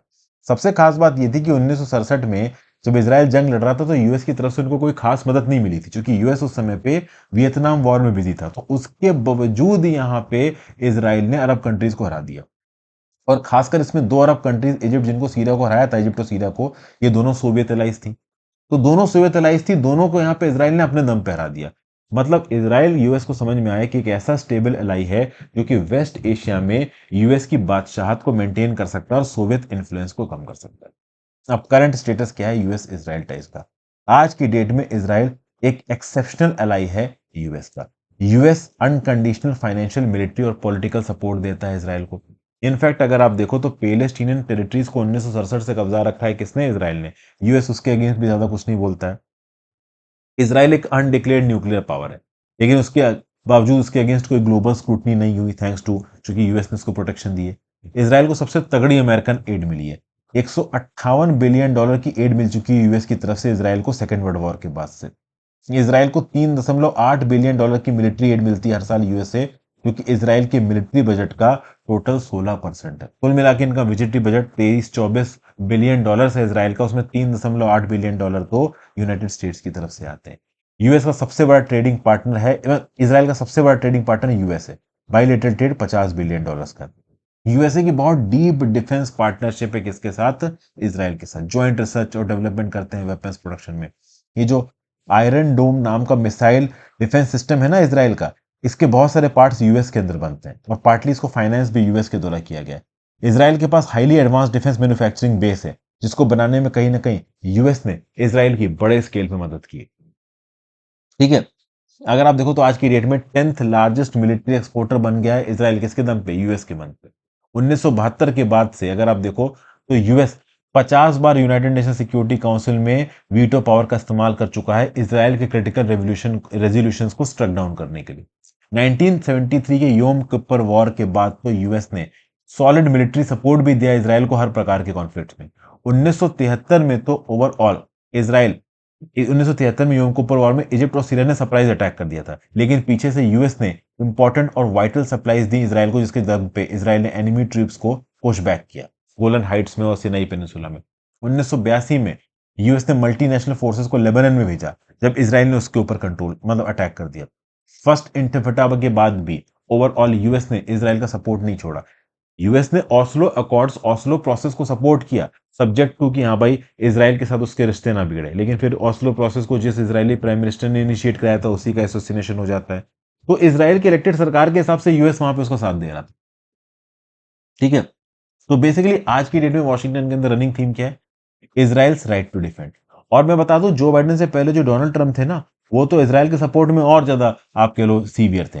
डोनाल्ड ट्रंप ने तो जेरूसलम को इसराइल की कैपिटल बता दिया और अमेरिकन एम्बेसी को जेरूसलम में मूव कर दिया, जो कि अपने आप में बहुत खतरनाक मूव था। ट्रंप एडमिनिस्ट्रेशन ने तो Israel annexation of Golan Heights को रिकॉग्निशन भी दे दिया, जो कि एक सीरियन टेरिटरी थी। 1967 में इसको कैप्चर कर लिया था किसने? इसराइल ने। समझ गए बात को? तो क्या इसका मतलब ये है कि भाई 1967 के बाद से यूएस और इज़राइल के बीच में कोई तनातनी नहीं हुई? देखिए, कुछ हद तक तनातनी हुई है। कुछ हद तक पर्सनैलिटी क्लैशेज़ हुई हैं लीडर्स के बीच में। ओके, अमेरिकन प्रेसिडेंट्स और इज़राइली प्राइम मिनिस्टर्स के बीच में। जैसे कि अगर आप देखो, तो भाई प्रेसिडेंट जॉन एफ कैनेडी ने स्पेशल रिलेशनशिप बोली। 1970s में जो प्रेसिडेंट जिमी कार्टर थे ना, उन्होंने इज़राइल के ऊपर प्रेशर बनाया कि आप इजिप्ट के साथ पीस कर लीजिए और कुछ हद तक कंसेशंस दीजिए पैलेस्टीनियंस को। तो इज़राइल ने यहाँ पे एग्री किया और framework for peace agreement sign किया। कैंप डेविड अकॉर्ड्स आए थे। ऑस्लो प्रोसेस के लिए वहाँ पे स्टेज सेटअप हुआ था। तो ये बेसिकली यूएस प्रेशर के अंदर हुआ था। प्रेशर किसने डाला था? प्रेसिडेंट जिमी कार्टर ने डाला था। सेकेंड इंटिफाडा के समय पे प्रेसिडेंट जॉर्ज डब्ल्यू बुश ने इसराइल को प्रेस किया कि ऑक्युपाइड वेस्ट बैंक में थोड़ा बहुत आप रिलैक्सेशन दीजिए पैलेस्टीनियंस को। लेकिन उस समय के जो प्राइम मिनिस्टर थे इसराइल के, एरियल शेरोन, उन्होंने साफ साफ बोला कि भाई ये यूएस प्रेसिडेंट तो अरब को अप्यूज कर रहा है, हम दूसरे चेकोस्लोवाकिया नहीं बनेंगे। लेकिन बाद में शेरोम के स्टांस को बहुत ज्यादा सीवियर माना गया और बाद में शेरोम ने कहीं ना कहीं माफी मांगी। एक्चुअली में क्या हुआ था कि जो British prime minister Neville Chamberlin थे ना, उसने हिटलर के सामने सरेंडर कर दिया था म्यूनिच एग्रीमेंट 1938 में। तो बेसिकली ओवरऑल इतना सीवियर रिमार्क जब दिया शेरोन ने ओवरऑल बुश के अगेंस्ट, तो उसके लिए बाद में उसने माफी मांगी। 2002 में मिस्टर बुश ने इसराइल से बोला कि भाई वेस्ट बैंक में पुल बैक करो, मिलिट्री ऑपरेशन बंद करो। लेकिन इसराइलीज ने कभी माना ही नहीं। ठीक है, तो ऐसा नहीं कि पास्ट में जो कुछ भी यूएस प्रेसिडेंट ने बोला इसराइल ने मान लिया। इनफैक्ट प्रेसिडेंट जो बैरक ओबामा थे ना, उनकी Israeli prime minister Benjamin Netanyahu के साथ अक्सर कर नहीं बनती थी। ईरान न्यूक्लियर डील को लेकर नहीं बनी। इसराइल कभी नहीं चाहता था कि ईरान न्यूक्लियर डील, ये जो जेसीपीओए है, ये साइन हो। लेकिन बैरक ओबामा ने जेसीपीओए साइन की। Mister Netanyahu Republican controlled US Congress में भी गए और ओपनली उस कांग्रेस में बैरक ओबामा को क्रिटिसाइज किया उनकी ईरान पॉलिसी को लेकर। उसके बावजूद भी बैरक ओबामा ने यहाँ पे जेसीपीओए साइन किया। हालांकि at the same point of time UN security council में बैरक ओबामा ने इसराइल की मदद भी की।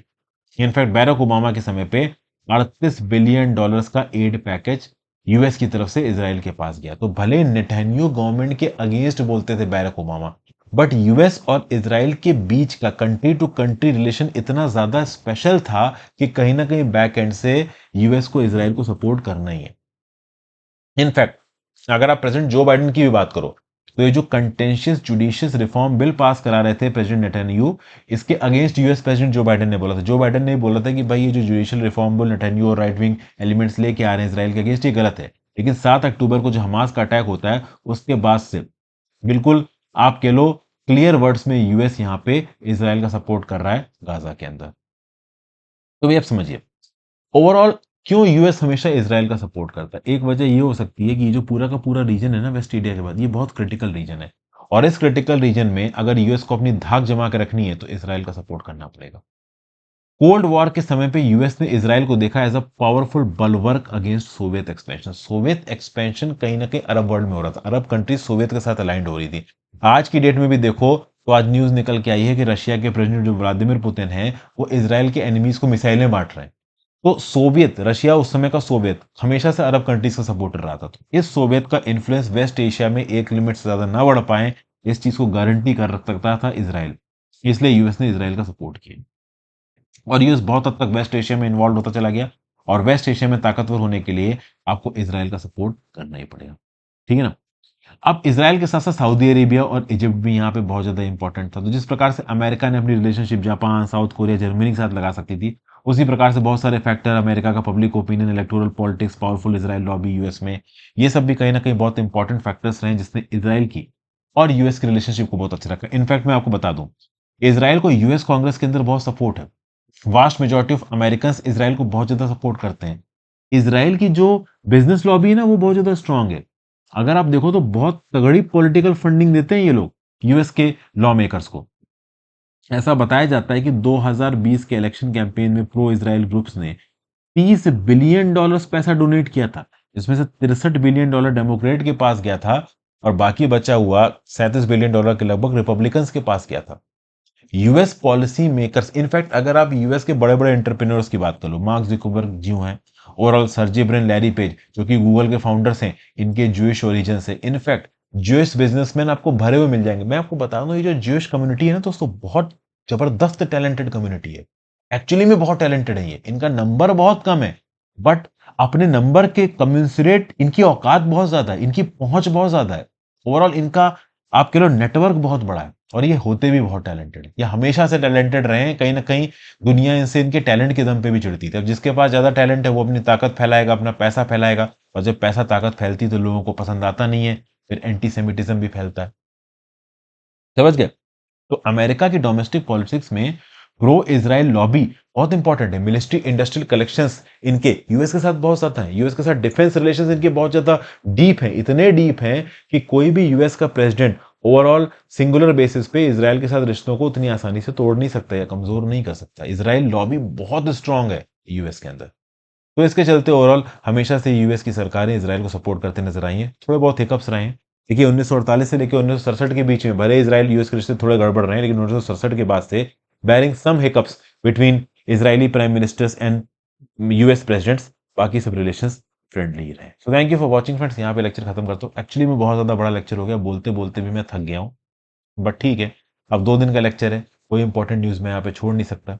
ओवरऑल जैसा कि मैंने आपको बताया, ये कूपन कोड आपके लिए एक्टिव है DU15। आप DU15 कूपन कोड के थ्रू यहाँ पे लेक्चर खरीद सकते हैं। ये हाइडेड कूपन है, पब्लिक को नजर नहीं आएगा, लेकिन अगर आप DU15 यहाँ पे लगाएंगे तो डेफिनेटली आप ओवरऑल कोर्स पे डिस्काउंट ले सकते हैं। Thank you for watching friends, have a great day. पढ़ते लिखते रहिए, ध्यान रखिए।